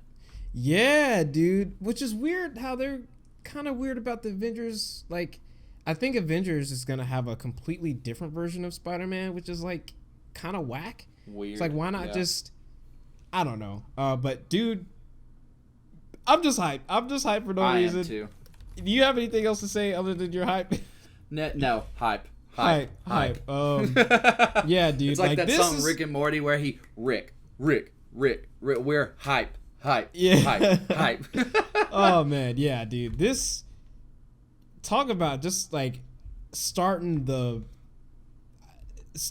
the really big exclusives. Yeah, the really big strong exclusives, which leads into Gran Turismo. An exclusive I didn't give a fuck about. I actually am really hyped about this, but we'll talk about it a little bit. I actually wasn't expecting to see this game here, which was Gran Turismo 7, dude. This game looks freaking gorgeous. Like, holy crap, man. Like, when they were showing off, like, the ray tracing and, like the cars and stuff. Like, you remember that? I don't know if you remember, but, like, the shot where it was, like, showing a building and they were pulling the camera out, but it was actually, like, the reflection of the car. Car. That was sick, dude. That was sick. Like, this game looks phenomenal, man. Yeah, this game looks beautiful, but as I have also said before on the podcast, I'm not a racing game guy unless it's like Mario Kart or there's some sort of sticky. I'm not about playing driving simulators. Is what I guess is what I'm saying. Yeah, fair enough. And that's literally what they called this at the beginning or at the end of the trailer, was a driving simulator. Yeah, the real driving simulator. And I was just like, yeah, I'm not about that. Yeah, I will say, like, I think you should give it a chance, just because, like, there is like some customization involved, and they showed a little bit of that in here with like the like decals, and even like some of the different areas you could place your car and take pictures of them and shit. Yeah, but like not only that, but there's actually like customization, like car customization. Like, you can change out they showed like changing out the spoiler, like changing the rims and stuff, changing like the paint and all that. Yeah, shit. I'm like, okay, like we're getting into like Need for Speed, like underground territory, where we're like actually GTA 5's kind of like editing their cars. Yeah, dude. So like that was a big surprise for me, and I think they've had customization like that in Gran Turismo, but I didn't play the Gran Turismo games that had that level of customization. So yeah, that's cool to see. I've been waiting for this just because like I want like a racing kind of like PlayStation show, something that really like showcases the power of the PlayStation, like, and this I feel like is a really good showcase of like what the PlayStation the PS5 can do. Yeah, so like that's from that standpoint, I'm like, give it to me now, please. I want from that standpoint, I'm like, yeah, this game looks really good. Yeah, and I'm like really excited. But I understand, like, you know, if you're not like that big into like racing stuff. and stuff, yeah. But I'm just, again, I was really surprised that this game was here because, and I didn't know this for a while, but Polyphony Digital, the guys that are making this game, typically take literally forever to make their games. So when a lot of people were like, yeah, we're probably not going to see this until like 2023, you know, like 2024 or whatever. This game is actually coming out in March 2022. Polyphony must not have a parent company, and they must be one of the last few gaming companies that whenever they're rushed to put out a game, they're like, hey, fuck you. We're going to make it good. Yeah. I guess that release date makes me think that this game has probably been in development for a long time. Several years. Yeah, a lot longer than we had thought, which is great. That means they've been doing it in the background, and it shows me, or it tells me that, like, you know, they were able to kind of take their time, and they showed it at the right time, because, you know, and I hate it when they do this, which is kind of like, I guess, makes me hypocritical, because we're just talking about how hype we were about Wolverine, even though they didn't show the gameplay, and it's gonna be like years before we see it. But I hate it when they do that, when they release a game, or they'll show a game, they'll announce a game, and it's like, oh, it's not coming out until, like, you know, 5 years, you know? So I like the fact that they showed this game, and it's actually coming out in a, like, reasonable time frame, you know? Yeah, not like years away from then. Yeah, but it looks really, really beautiful, and I'm graphically impressive. Definitely going to be picking this up whenever. March 4th. So, and go ahead.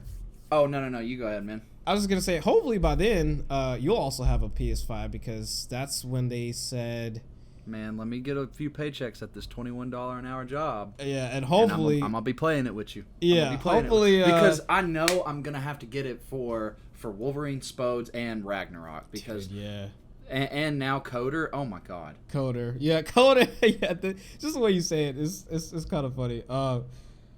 But yeah, I don't know, man. I really do think that game is graphically pleasing, but like I said, I'm not about racing games unless there's some sort of like shtick to where I can cheat to get in the front, like Mario Kart. Fair enough. Fuck with me, I'll throw the blue shell at you. Yeah, the blue shell. Nah, but man, let's talk about how bamboozled I got with this next trailer. Bamboozled. Yeah. So they lead into the trailer, right? Yeah. With just the PlayStation Studios emblem. They didn't show that this was Insomniac. Yep. And it shows a light pole, and it shows it get electrocuted. Yeah, I know what you're about to say. Was Infamous. Yep. I immediately thought Infamous, and I was like, no way. The little girl in me came out. I was like, yo, they're doing another Infamous, and another Infamous. Because I hated Second Son. I didn't like it. I miss Cole McGrath. Yeah. I'll be honest with you. Yeah, I didn't. Second Son didn't feel like an Infamous game to me. Yeah, I just couldn't. It felt weird. I couldn't get into it. Like, I couldn't. Something about it just. Maybe it was the power set. Maybe it was the hipster character. Yeah, he was definitely a hipster. Maybe it was the location. Maybe it was the powers. I don't know, but it didn't feel like a real Infamous game. I played through the whole thing. Yeah. Though. Just so I can say this, and I still gotta give it back to you because I borrowed it. I forgot to give it back to you, but yeah, At this point, you can keep it. I don't need it anymore. My PlayStation 4 blew up. Oh dang! Well, shoot. But so then after that, we see a guy fly into it, and then the Spidey emblem, and I was like, oh it's that, man, dude. Just from there on, I was just hyped. Like the new Spidey thing where they showed it, it has the arms like from the MCU. Yeah, the Iron Spidey. Oh my god, dude, that is sick. Yeah, man, dude, bro, like. I was not. Now, I will say I was not expecting to see this for the same reason. Well, they just released Miles Morales, so I didn't think that it was going to be this soon. Exactly. I was like, there is no way we're gonna see Spider-Man 2 for a long time. But they just were like, no, it's like Insomniac. Dropped. They literally had this show on their back. Dude, literally, bro. Insomniac, they're just like, man, I need some freaking. Hey, is there any more like aspirin in the cabinet? Yeah, My back, dude. Y'all got a back brace in there? Dude, like, man. Bro, this game. Holy crap, dude. So I'm wondering if it's going to be a gameplay where, like, you swap back and forth between Peter and Miles. Oh, dude, or so if it's sick. going to work like the Arkham games where, like, Miles is there and you can do little tag team moves with him. Yeah, if you could switch, I bet it's gonna be like that, where you can like swap back and forth. That dude, I'm just thinking about it. Certain missions are gonna be Miles Morales specific, and certain missions are gonna be Peter specific. Oh my god! It'll be like the Lego games where you have to swap to certain characters to do certain parts of the mission and shit like that. Dude, what if it was co-op? What if it was co-op? Miles and fucking Peter swinging around together. Oh my god, that would be sick, bro. That would be so sick. I didn't even think about that until just now. I think, and then like. Oh, man, this game is going to be so good. Bro, at the very end. Venom. Oh, my God, dude. Dude, Venom being in it. Like, I knew that he was going to be the villain of this because that's how the last one ended. Yeah, spoiler alert. And I don't know if they hinted that at all in Miles Morales because I haven't played Miles Morales. So I don't know the story to it. I don't know nothing about it other than you're Miles. And that's it. Bro. And that's how I want to keep it. That's why I want to get a PS5 so fucking bad. That's literally the only reason I've wanted a PS5 so far is for Miles. Yeah, that's honestly... That's all you need it for. I've kind of... Other than Spider-Man... I haven't really been playing it that much, so I feel that's kind of like it was literally like a Spider-Man machine when I first got it. I'm hoping to get back into it. With like Spider-Man 5. Yeah, Spider-Man 5. Yeah. I mean, there's some other stuff I'll probably be getting into. But coming back to this though, like this man, Harry Osborn. Bro. I mean, not Harry. Yeah, no, it is Harry. Harry's about to make his debut in this Spider-Verse because we haven't seen him in the Spider-Man game. Well, we have. He was just floating in a tube of shit. Yeah. Of maybe Venom? Yeah. I think this is definitely gonna be Harry Osborn as Venom. It's not Eddie Brock. Dude, this is gonna be. And that's crazy, what I'm wondering because there's Spider-Man stories in the comics where Eddie Brock doesn't become Venom. It is Harry. Yeah.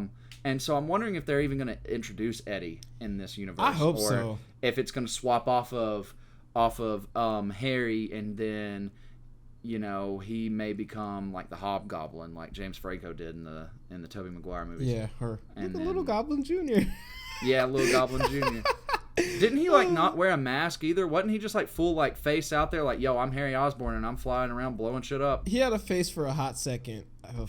He had a mask for a hot second, and then and then it got blown off at the beginning of 3, didn't it? Yeah. So yeah, that's what I thought. Yeah. But yeah, this is gonna be nuts, dude. With the way that the story, dude, like I'm really, really psyched for the story because the story of Spider-Man, like the original dude, it's gotta be one of the best Spider-Man stories of like ever. For the first game? Yes. Yeah. Dude, that story was phenomenal, dude. It was so good. The way they I did enjoy it. Golly, like. And I enjoy the aspect of hopping back and forth from Spider-Man to Peter Parker. I love that. Like, that was one of my favorite things about the old Spider-Man 2. That you would have to go do missions for the Daily Bugle, or you'd have to do missions delivering pizza time. Yeah, pizza time. Yeah. Dude.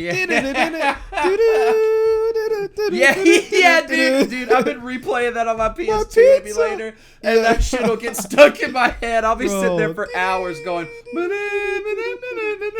Oh my god, dude. It's such a fucking addicting song. Bro, but yeah. I did like that in the first Spider-Man though, that like you would go to the lab where Dr. Octavius was working on the Nero stuff, and I can't remember what they're called, and you would have to stop on the roof, and he'd change and go in there, and you'd go in there as Peter Parker, dude. And I thought that was so cool. Yeah, it really was like, Spider-Man 2. Like that really Spider-Man 2 just like set the freaking standard. Like Man, Spider-Man for all 2 Spider-Man walks so games. all these other games can run. Yeah, are you right? Right, dude. Like, and it's, I even think that the original Spider-Man 1 game was fun. It was very linear and it wasn't open world like Spider-Man 2 and 3 was.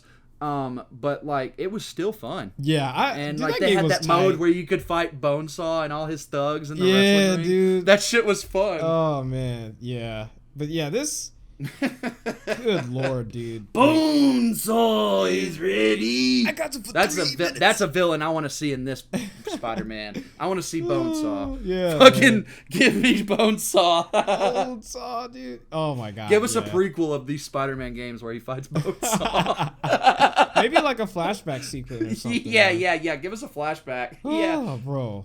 But yeah, that would be so sick. What if you could like? Wait a minute. I think in the old Spider-Man you did unlock the first suit that he had in the Tobey Maguire movies, the pajama suit.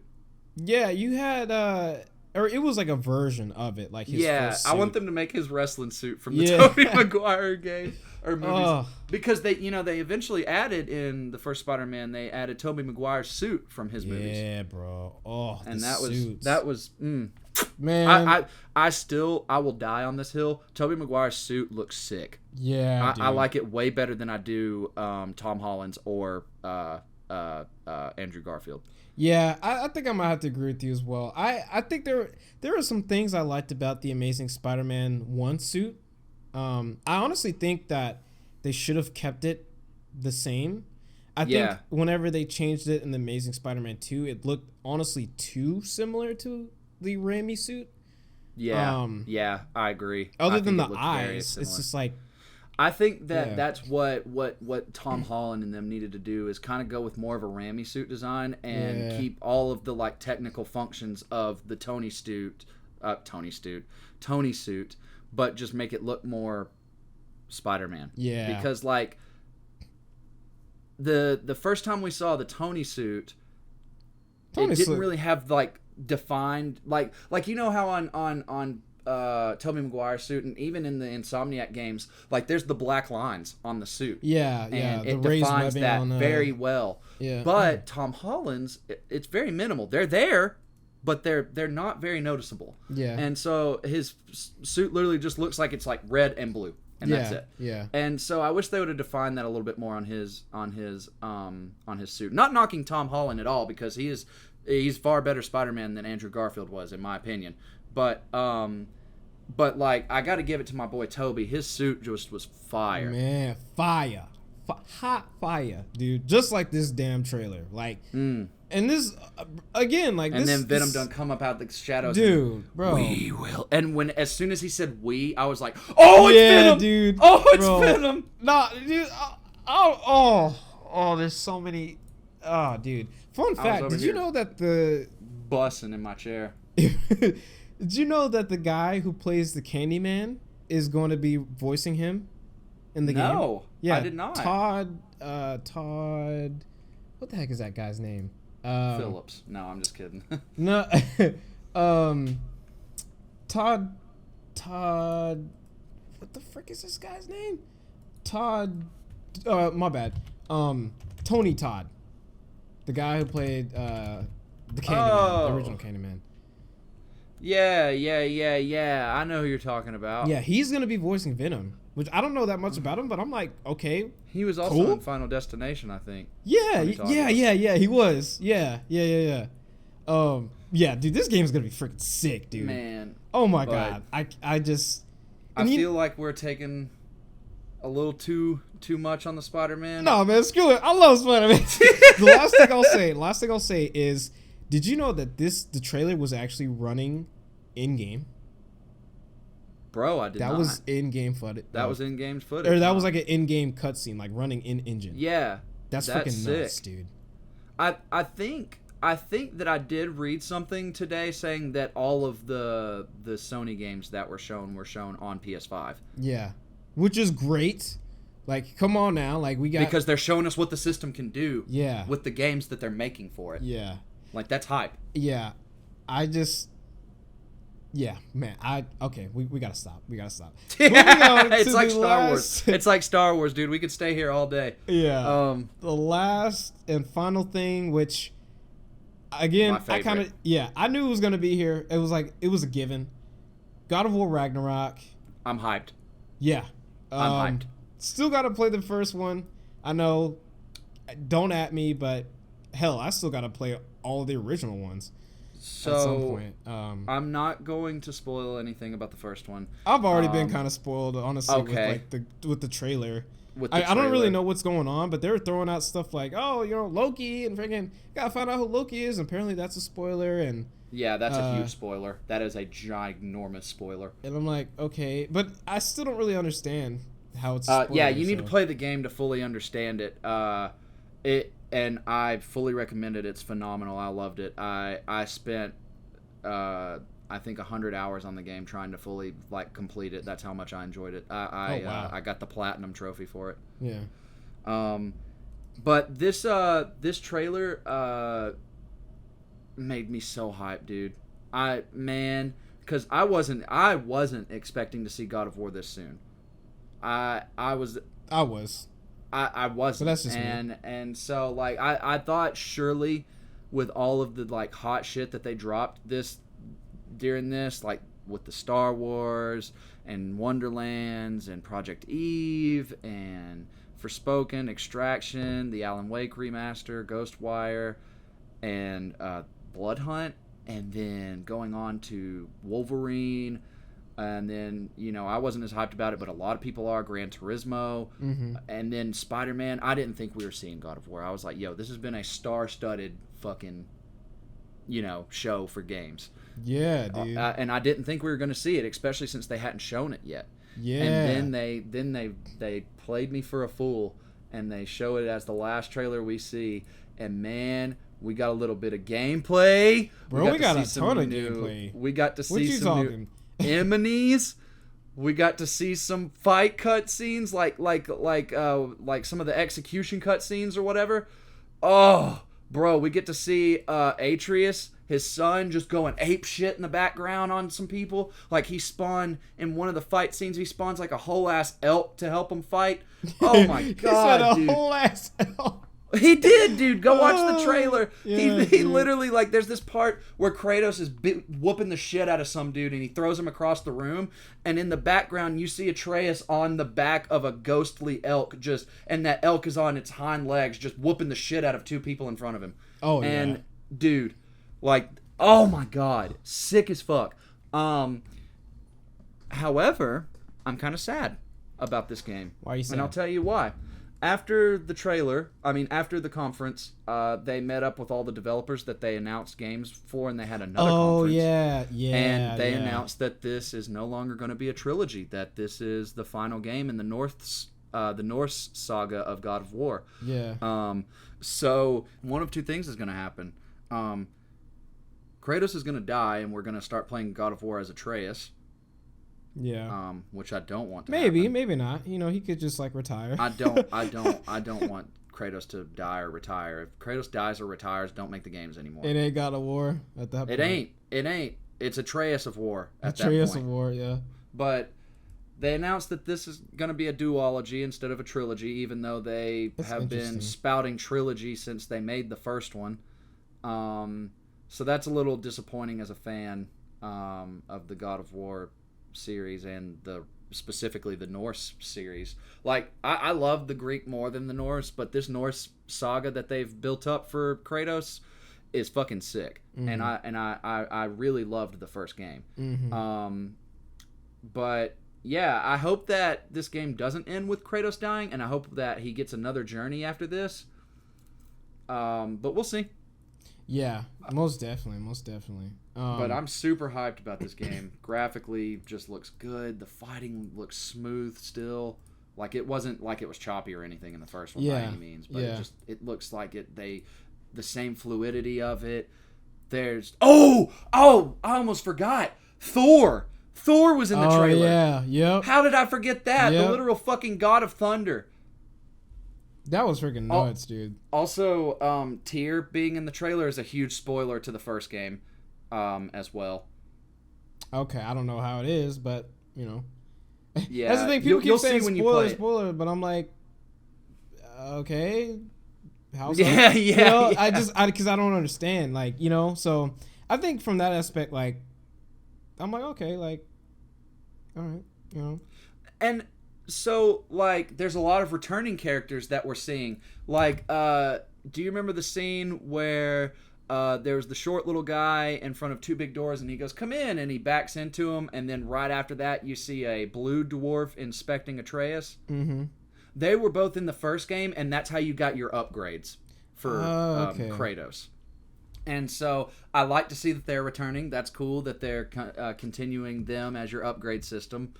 There's the returning talking head, which is Oh yeah, cool. yeah. I can't remember what happened to him to why he's just a head, but he can survive without a head, and so I mean without a body. And so he literally like tells you secrets about and lore about the areas that you visit as Kratos in the other game. Mm. And so I hope that that kind of goes along on this game too. I hope he puts him on his belt loop and wears him around again because that was one of the more interesting parts of it because they would have like little small banter about the gods and shit and Kratos would be like, "Yeah, but I could still defeat all of them." Yeah. And then he'd be like, "Oh, I don't know about that, big fella." But yeah, I just Oh man, I'm so hyped for this game. yeah, dude. I, This. I I love the first one. Can't wait for this one. I'm probably gonna 100% it just like I did the last one because I'm a nerd. Yeah.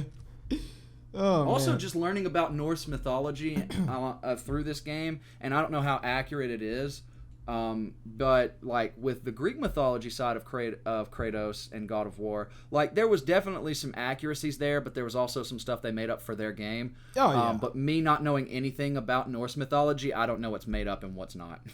Yeah. I know Thor, Loki, and Odin. That's it, and Yep. Jormungandr. Yep. That's And about all I know too. So that's I'm about like, all you need to know, I think. But Yep. no, I'm just Yeah. kidding. But yeah, super hyped about this game. I know that I've kind of been screaming about this the whole time. Do you have any thoughts on it? Other than I gotta go back and play the original. Like and That's another game to your backlog, man. yeah, another game in my backlog. So and I think I want to say Maybe like they'll make a PC port for you one day. well no, I think Derek bought it. Oh, okay. And so yeah, I so could maybe Derek will technically just like let you play borrow it through him, and there is a patch, like a new PS5 patch. To go to for it. PS5? Yeah, is like it a free 68. or is it $10? No, it's free. It's like that's sick. so like it's literally just there. I'm just like, but I gotta. There's just so much other stuff. Man, I think I need to take a break from PC stuff for a while though, just to and go just back play and console shit. yeah, because I did kind of sleep on like the PlayStation stuff for a while anyway. But Yeah. this whole entire showcase is giving me a reason to get back on It's giving you a great reason to play console games. Like, Oh, yeah, this dude. this whole showcase, man. I'll be honest with you. Like, I wasn't too butthurt about not having a PS5 because I had a PC. I'm butthurt about not having a PS5 now. Yeah, they're starting to bring out the real big like bangers. You know. Yeah, Like, yeah. They are. they're really starting to bring out all the heavy I'll hitters tell you, now. From Microsoft's little conference we covered 2 weeks ago to this one, they blew them out of the water.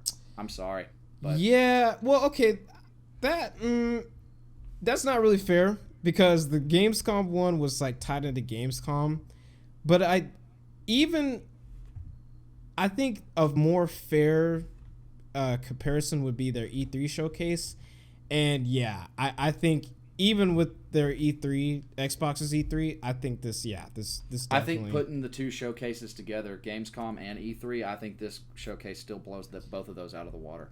yeah. I think I might have to. No, I think I might have to agree. Yeah. As much as that's gonna offend some of our Xbox fans, I'm sorry ahead of time. I don't actually give a shit about Xbox or PlayStation. I'm a PC boy.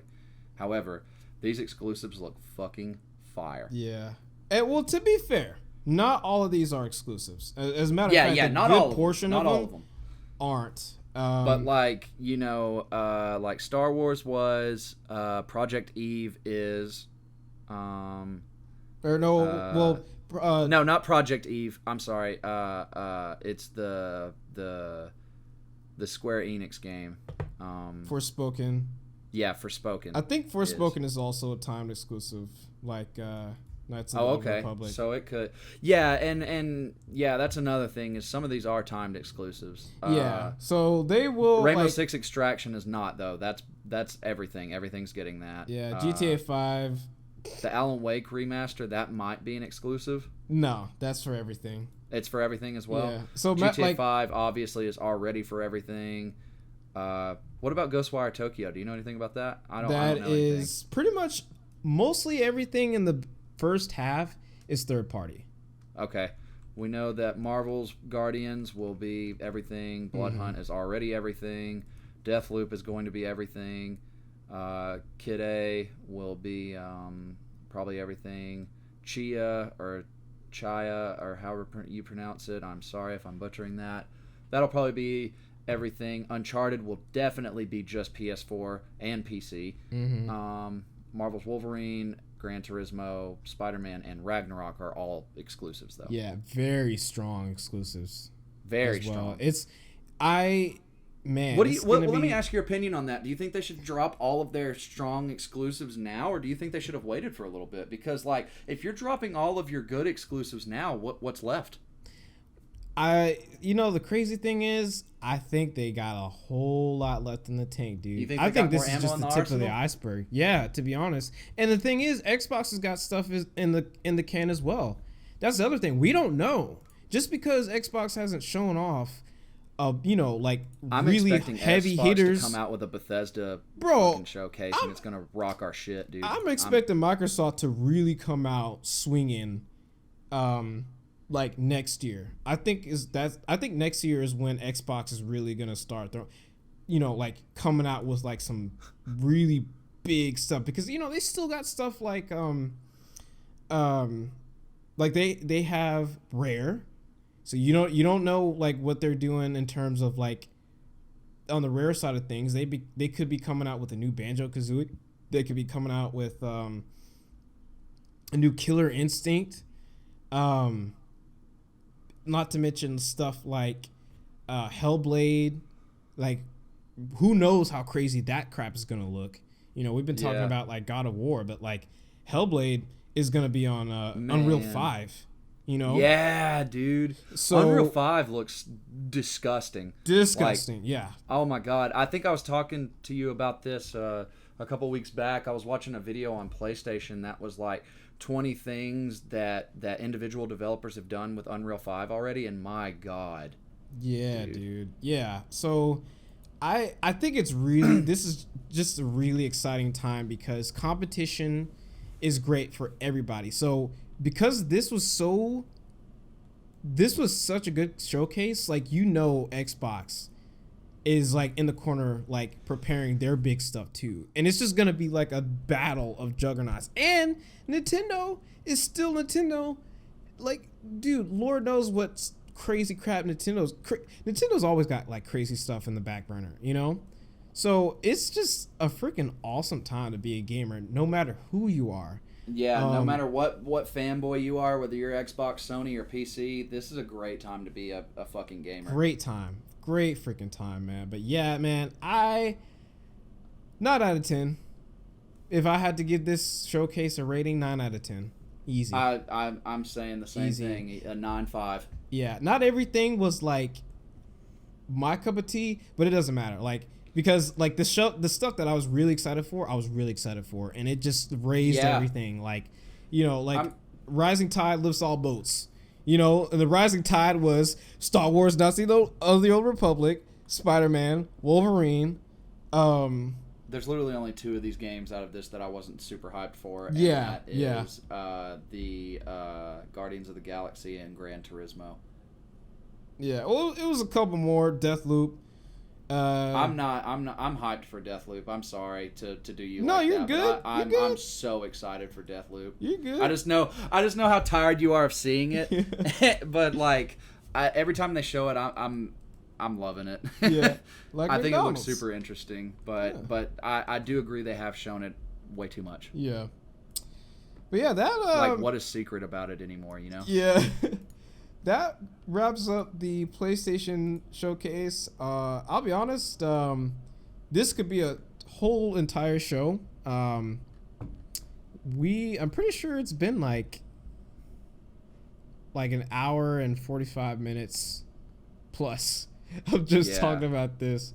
But like I said, there was just a lot of stuff. And plus our next few topics won't be too extensive, mainly because the whole topic about One Piece, there's not a whole lot of news about it, and same with the Matrix and Demon Slayer as well. So. Yeah, but we'll go ahead and jump straight into those with our movie/TV segment, and we'll just go ahead and jump right into it.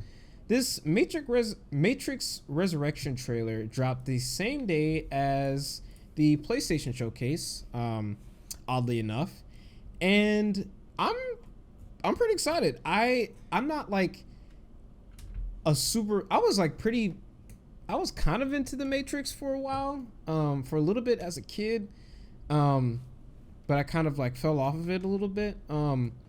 And crazy enough, like I was telling Alan before, I actually haven't seen the first Matrix, which and is I haven't seen the other two. Yeah, the final two. I've seen the first one and not 2 and 3. Alan, we complete each other. Yeah. But yeah, I think this is gonna be crazy. I think this is gonna be like a really, really like cool movie. Like, and I think they haven't like on purpose like haven't showed some of like the really like crazy like Matrix style stuff that's going on, because like the thing about the Matrix movies is like they kind of, especially with the first one, like with that one shot when they're like when Neo is like dodging the bullets, like that was like he's bending backwards. Yeah, that shot like changed the movie. Like that was like a big significant like point in the movie industry. So like the Wachowski siblings, like they're gonna do some crazy stuff in this movie, and I'm really excited to see it.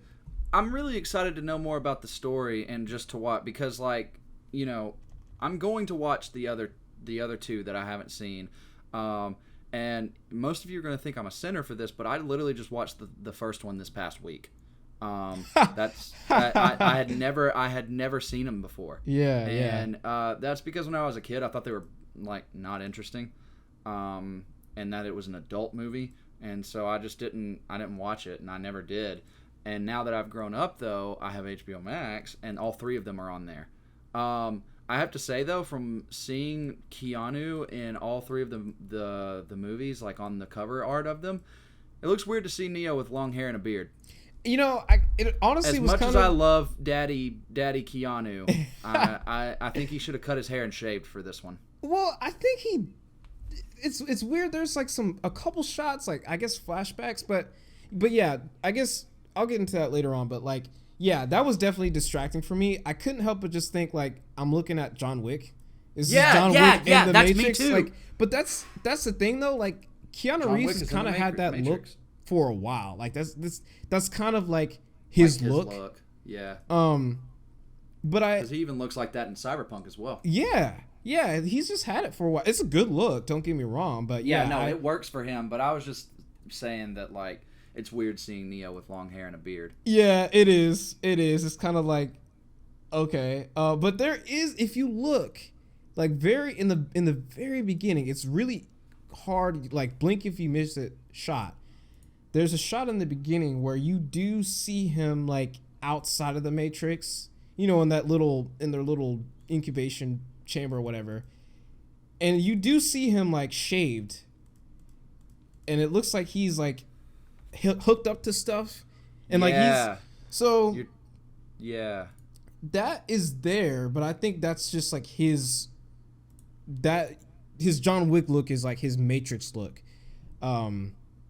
But I think by the end of the movie we will get his signature, like fully shaved, glasses, like nice hair, the Neo look, the classic Neo look with the glasses and the trench coat. You know what I mean? I think by the end of the movie we will get that, like the return of Neo or whatever, and I think it'll be like a really cool moment. I think that this movie is going to be a go back in time movie. Here's why I think that. There's a really, really young actor playing Morpheus. Yeah, unfortunately, that's like the one. For whatever reason, they couldn't get Is Lawrence Fishburne dead? No. Oh, okay, no. Okay, No, good. like, Good. For whatever reason, they couldn't. I guess they couldn't like get him back or whatever. But it would be cool if it was. He might just be like legitimately. He might just be too old, dude. Like that might be a thing. Oh, I mean, but how old is Lawrence Fishburne? He was in the Batman vs Superman movies. He's only 60. Oh yeah, he was. Like 60 ain't old, bro. He's only 60, so that's not too terribly bad. I mean, what's his name is still doing movies, and he's 72. Yeah. Samuel Jackson. Yeah, dude. Yeah.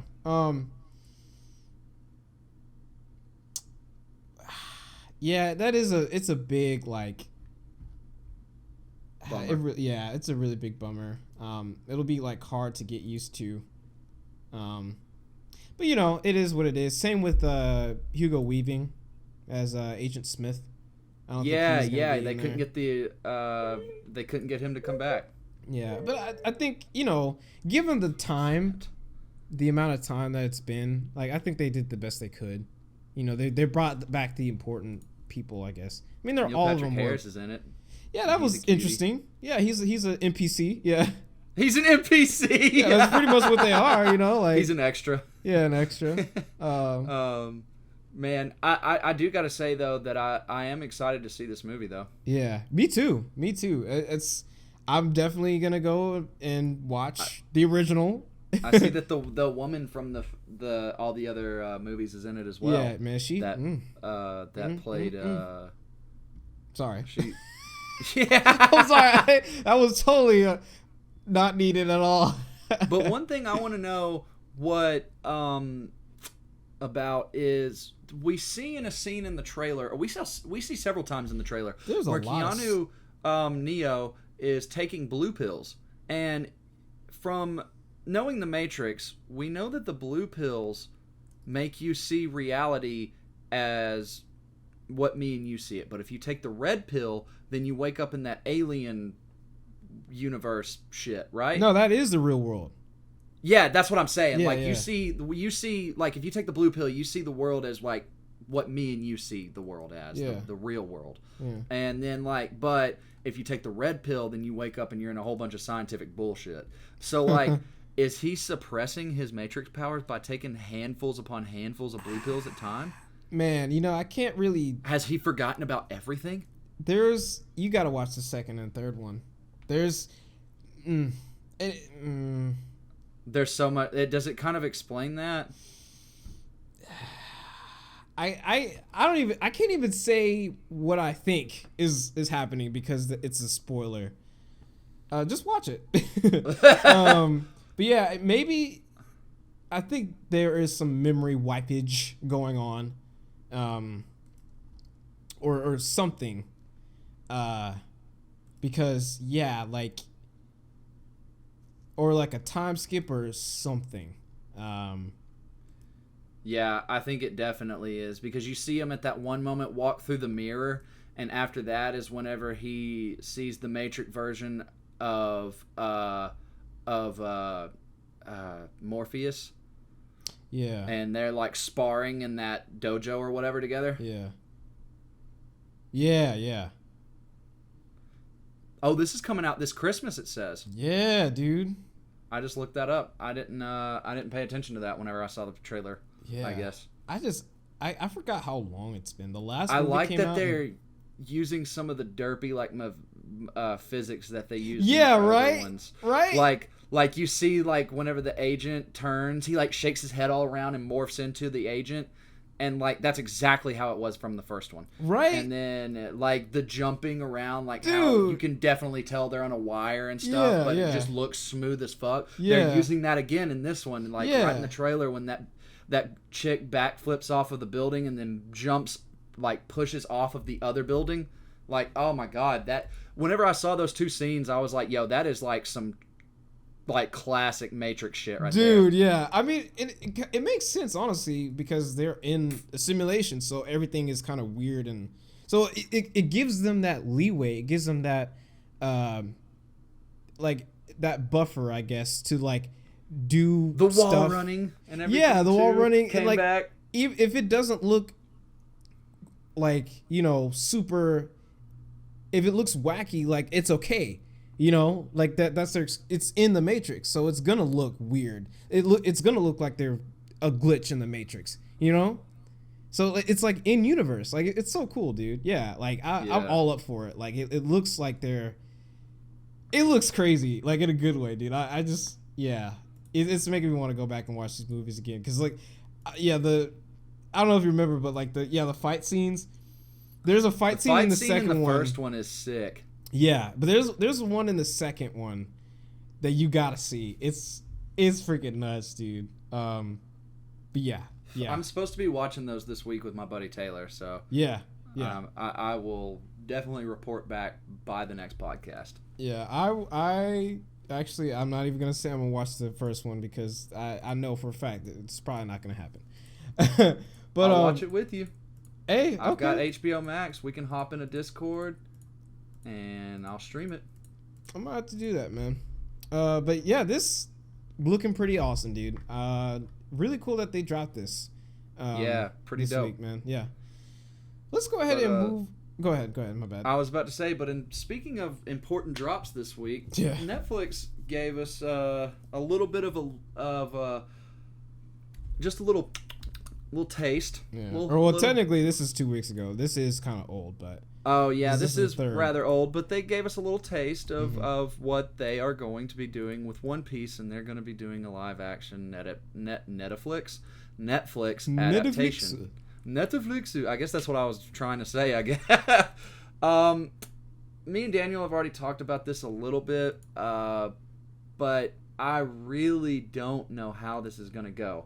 Mainly because, as I was telling him earlier, mimicking shows like Dragon Ball, One Piece, dare I say it, Naruto, and even the Avatar, we saw how bad that went.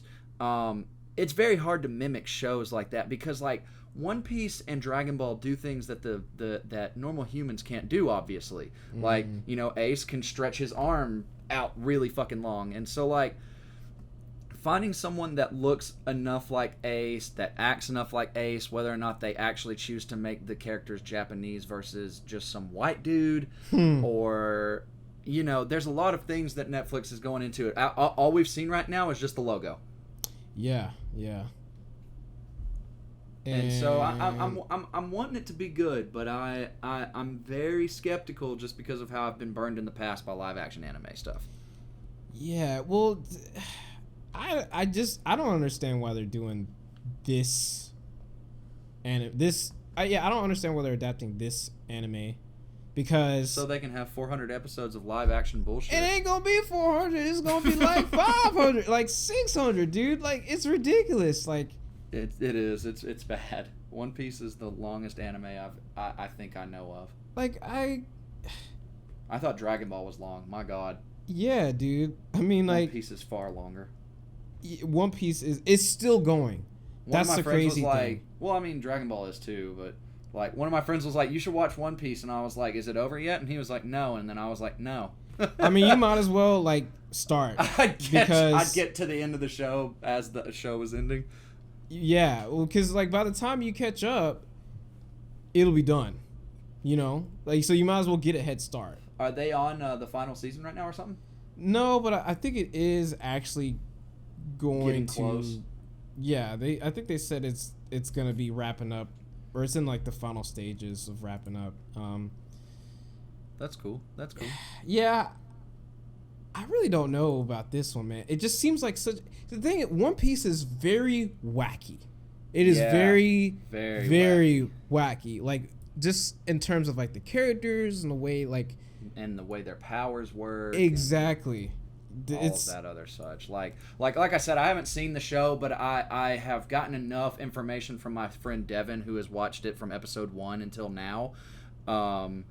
And like, I know about it, and I know what the characters do from playing Jump Force and what they're about, but I have no idea what the story is about. Yeah, man. I am still honestly figuring it out because I'm still watching it, but um, is I don't know if this will translate that well. I hope it does, but given Netflix's prior attempts to adapt things into live action, I don't know if this is a good call. Yeah. I'll be honest, man. This one specifically. Now I don't know. Maybe the creators are a little bit more. They're a little bit more involved with this one, as opposed to Death Note. But Yeah. we'll see, man. We'll see. I watched the first 5 minutes of that and I was like, nope. Bro, that This movie is bad. is a trip, dude. Well, It is a trip. I'm exaggerating quite a bit. I literally watched maybe 20 minutes of it, but I still was like, no, this It is is awful. a I'm trip. not watching this dog shit anymore. Yeah. I mean, I think maybe, As get a soon as couple it was drinks just some in. white dude in the middle of America instead of a Japanese dude in the middle of Japan, I was like, fuck this movie. This is awful. I mean, maybe get a couple shots of your favorite alcoholic drink and then finish the rest. It's a trip, dude. I'm gonna get really stoned and then watch it and see if it's better. Oh, yeah. I know that Willem Dafoe plays Ryuk, and Yeah. so that would He be was like cool. one of the Ryuk was the best parts of it for me. He was literally the best part. He was the only redeeming. I don't understand why. That's just Willem Dafoe for you, man. Yeah. He's a phenomenal actor. He turns chicken shit into chicken salad, man. Chicken shit into chicken salad. Oh my gosh, dude! You have never heard that? No. Oh, bro, that's a new one. That's a new one. Man. Wow. Okay. All right. But yeah, That's a little Southern boy.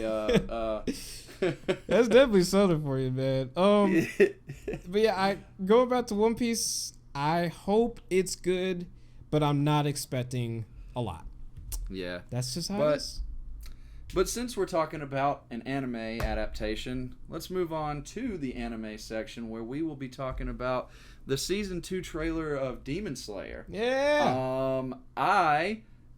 Big update to everybody that's been listening. I'm finally almost done with Demon Slayer season 1. Yay. Yay! Nice. And so I wasn't spoiled too much with the trailer, and so I'm actually glad. Really show Yeah, because like the last few episodes in this season is literally like, okay, there's a rehabilitation episode from where they all got fucked up, and then and then the cliffhanger episode that wants me to go to watch season the 2. movie. And then I'm gonna watch the movie because it's on Funimation right now, and then I will be all caught up. Mm-hmm. But with the trailer, there's a little bit of controversy behind this season. That some people in Japan are trying to get the airing to not happen because this season takes place in the red light district of Japan. For those of you who don't know what that is, in Japan there is a notorious street called the red light district where there are XXX red signs outside, and you go inside these buildings and women fuck you for money. And that's the whole controversial thing about it is Demon Slayer has a lot of kids that watch, and so they don't think that that's very appropriate for children to be watching stuff about prostitutes and stuff. But in the same merit, Demon Slayer is brutal as fuck. Yeah, dude. There's some kids shouldn't be watching it in the first place. Yeah. There's nothing. There's nothing kid friendly about that. I'm sorry to the Japanese if I'm offending them, but like, don't let your children watch that. Start them on Dragon Ball like every other kid. Yeah, start them on Dragon Ball. Or My Hero, at least. Like, that's the modern day Dragon Ball. Yeah, and it's not nearly as brutal and not nearly as much cussing and blood and guts and shit. Yeah. And there's just a lot of fucked up stuff that happens in Demon Slayer too. Like some of the backstories behind certain characters is just bad. Yeah. And so I don't really agree with the controversy. I'm not one for censorship anyways. I didn't even know there was a controversy until you said something. Huge controversy right now. I'm not sure why. Yeah. I get that sex work is a bad thing to some people, but I don't think portraying something that is very true and very well happens and everyone knows it does, I don't think that that's anything inappropriate. I mean, if that's inappropriate, then walking around Japan is inappropriate. Yeah. Yeah. Like, I'm sorry. Yeah. I like I said, I was oblivious to it. Kind of understand, but I don't know. Like you said, dude. Kids shouldn't be watching it. Yeah, kids shouldn't be watching it. You know, like be That's a good a very parent. adult anime. Yeah, just be a good parent and like either block it or like just don't allow your kid to see it. Or how about this? If you're a parent and you're okay with them seeing blood, guts, and people getting slashed to bits, be okay with them hearing about prostitutes. You can't pick and choose like that. Like, if you're gonna not censor one thing and censor the other thing because it has to do with naked girls, like that's a little stupid. Yeah, well, like the violence and stuff is more likely to make your kid a murderer than the prostitution is to make him a pervert. Like, I'm just saying. It's weird. Very weird. Very weird controversy. But I don't want to get too much into that anymore. Let's talk about the actual content of the trailer. What do you think about it, man? Do you have any theories for this season of Demon Slayer? Bro. I know that there wasn't too much shown off, but we did see that the gang is back together. Also, fuck Zenitsu. I hate him. Okay, I'm gonna catch some flack for this, but I kind of forgot everything that happened because it's been like a year since I've watched Demon Slayer. That's fair. So honestly, I need to go back and like rewatch it about, because I'm like kind of confused. Yeah. And even if they showed a little bit more, I'd still probably be confused because I'm like, okay, who's this guy again? Oh yeah, that guy. Okay, so I've kind of been like, I kind of looked at this like from a I guess I've kind of been like distanced from Demon Slayer, but I think it's still cool that it's happening, and it's cool to get like a teaser. I'm not like really big into like watching anime trailers. I usually says that this season is coming out this year too. Oh yeah, most definitely. But I think I usually kind of stay away from anime trailers just because of like spoilers and stuff. But I think this done didn't really show well. Too much. Yeah, I think that's a good thing. I think the only thing that is spoiled is that there's that one scene where it shows I almost said Deku. It shows Tanjiro using the fourth form of the water breathing where I am in Demon Slayer, he only has 3 forms. Yeah. So I don't know if he gets the 4th form in the movie or not because I haven't seen it. Or if he's going to get it in this season. Yeah. It's definitely like super hype. And like some of like the new characters are looking like really freaking. I want them to replace the blonde-haired kid so bad. I want him out of the show. I hate him. Yeah, I'm not a big fan of that guy either. I'm not either because he's the stereotypical anime character that makes everybody think anime's weird. He's just a fucking gross-ass pervert that screams and cries all the time. Yeah, I hate it. Why does every anime have to have that one character that's a fucking creep? I don't really get his shtick because it's like he faints, but then that's when he's like powerful or whatever. Like and then he has no idea what he's doing. It's kind of like whenever someone's so angry that they just black out from anger. It's like that, but he's doing it out of pure fear. Yeah, it's just weird. Very, very, very weird. No, I'm with you. I'm not like a big fan of him, but that aside, like I think I still like the series. I do too. I love the series. It's really enjoyable to watch. I just don't enjoy whenever he's on the screen. Yeah. Yeah. But yeah, like the new characters look pretty sick, I think. Yeah, I've got to agree. I want to know I think that the big bad in this season is going to be that one girl that had the creepy smile. Yeah, that you saw. I think she's going to be the big bad. Yeah. I also like that ninja looking dude. The guy looks kind of like from Naruto, except he's got freaking ice on his headband, bro. This dude is all iced up. Man, dude got the drip. out the wazoo, man. Like I'm like, okay, all right, this man swag. This man got like, he's got more swag than freaking Michael Jackson in the first season. You know? Oh man. Yeah. Yeah. Pretty cool, dude. Pretty awesome to see that it's coming out pretty soon. It's looking like so. Yeah. Yeah, October 2nd. Or not 2nd. It just says October. So next month. Get your Crunchyroll and Funimation accounts ready. But yeah, that. Go ahead. My bad. Oh, I was about to say. I think that's about it for this show. Yeah, it was mostly like literally. I want to say mostly PlayStation. Yeah, 80% PlayStation, but there was just so much content there that we had to talk about. Yeah. Though. Like because going back to it, I was literally hyped for every game but 2 of them. Yeah, dude. It just started off with like a bang, like with that Star Wars when thing, they came man. out swinging like that, I was so shook. Yeah, oh my man. God. Yeah, I was. Yeah, like you said, shook. And going back to what you were saying earlier, you said you were surprised that was like my favorite announcement. As hyped as Spider-Man 2 was, like we knew Spider-Man 2 was gonna come out eventually. Yeah. You know, and like they had teased it.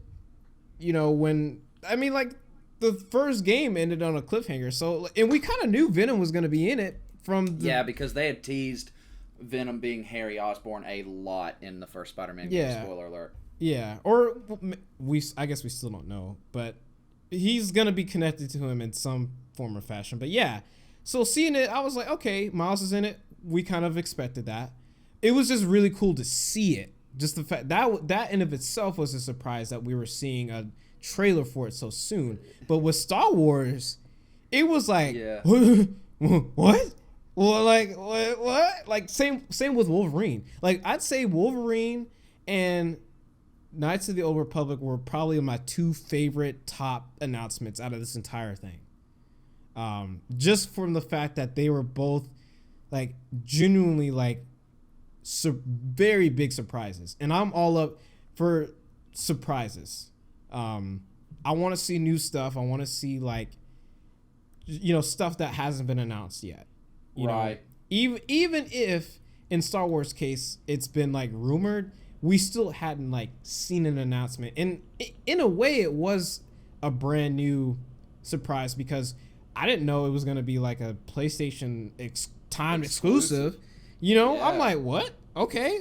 And I didn't know it was gonna be like a remake like that. Like I thought it was gonna be like for all consoles or whatever. But like the fact that it's gonna be like a next gen thing, bust.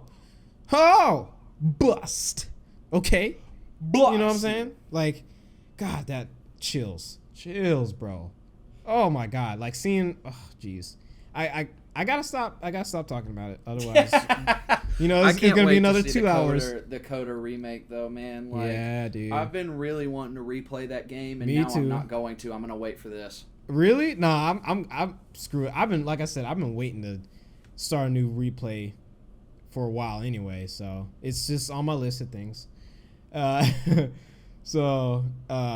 yeah, dude, that was that, like I said, that wraps up our episode. PlayStation centric to be sure, but it was still really fun. I think maybe in the future we might just dedicate the entire show to these things, because the more that we do them, the more I'm starting to see that they just take up so much time. So I think that might be like a smart thing to do. But it was still fun, and there was still some other stuff with the Matrix trailer that was pretty tight. But yeah, man, like really, really fun episode, and we shouldn't be taking another hiatus. It's just, with the way things have been for me and with Alan, real life kind of comes in, and you gotta take care of real life stuff. But yeah, unfortunately, right now, we're such a small page that we can't make this our full-time thing, and so until that is a thing for us, there will be times where we won't be able to record or have the episode out on the same day, and that's just part of us having jobs and lives on top of doing this for you guys. Yeah, most definitely. But like Alan said, we're small, but we might get to the point where we can, maybe turn this into some sort, like a big thing, Yeah. I mean, that's the dream anyways. Yeah, man. Yeah. So I definitely have some ideas of how we could do that. That's definitely the big dream. So, if you're listening and you want to help make our dream come true, go ahead and subscribe to our channel so that you can see more of our podcasts and get updates when they come out. Go ahead and hit the notification bell. Yeah, man. And if you are on a long drive, if you got something going on, put us on in the background, man. Take a we'll listen. keep you company. Yeah, some of the stuff, most of our stuff is timely, but I feel that our conversations are kind of timeless, if that makes any sense. So yeah. I think we always got something fun to say, even if it's a little bit late. But that's all I gotta say. I think Alan, you said it very, very well. And holy crap, we're about to close in on almost 3 hours, so we should probably go ahead and wrap it up. Yeah. So once again, we want to thank you for listening. Leave us a like, comment, subscribe, hit the notification bell, and Daniel, why don't you take us out, man? We will catch you guys in the next episode. Thanks again for listening out. Bye-bye. See ya.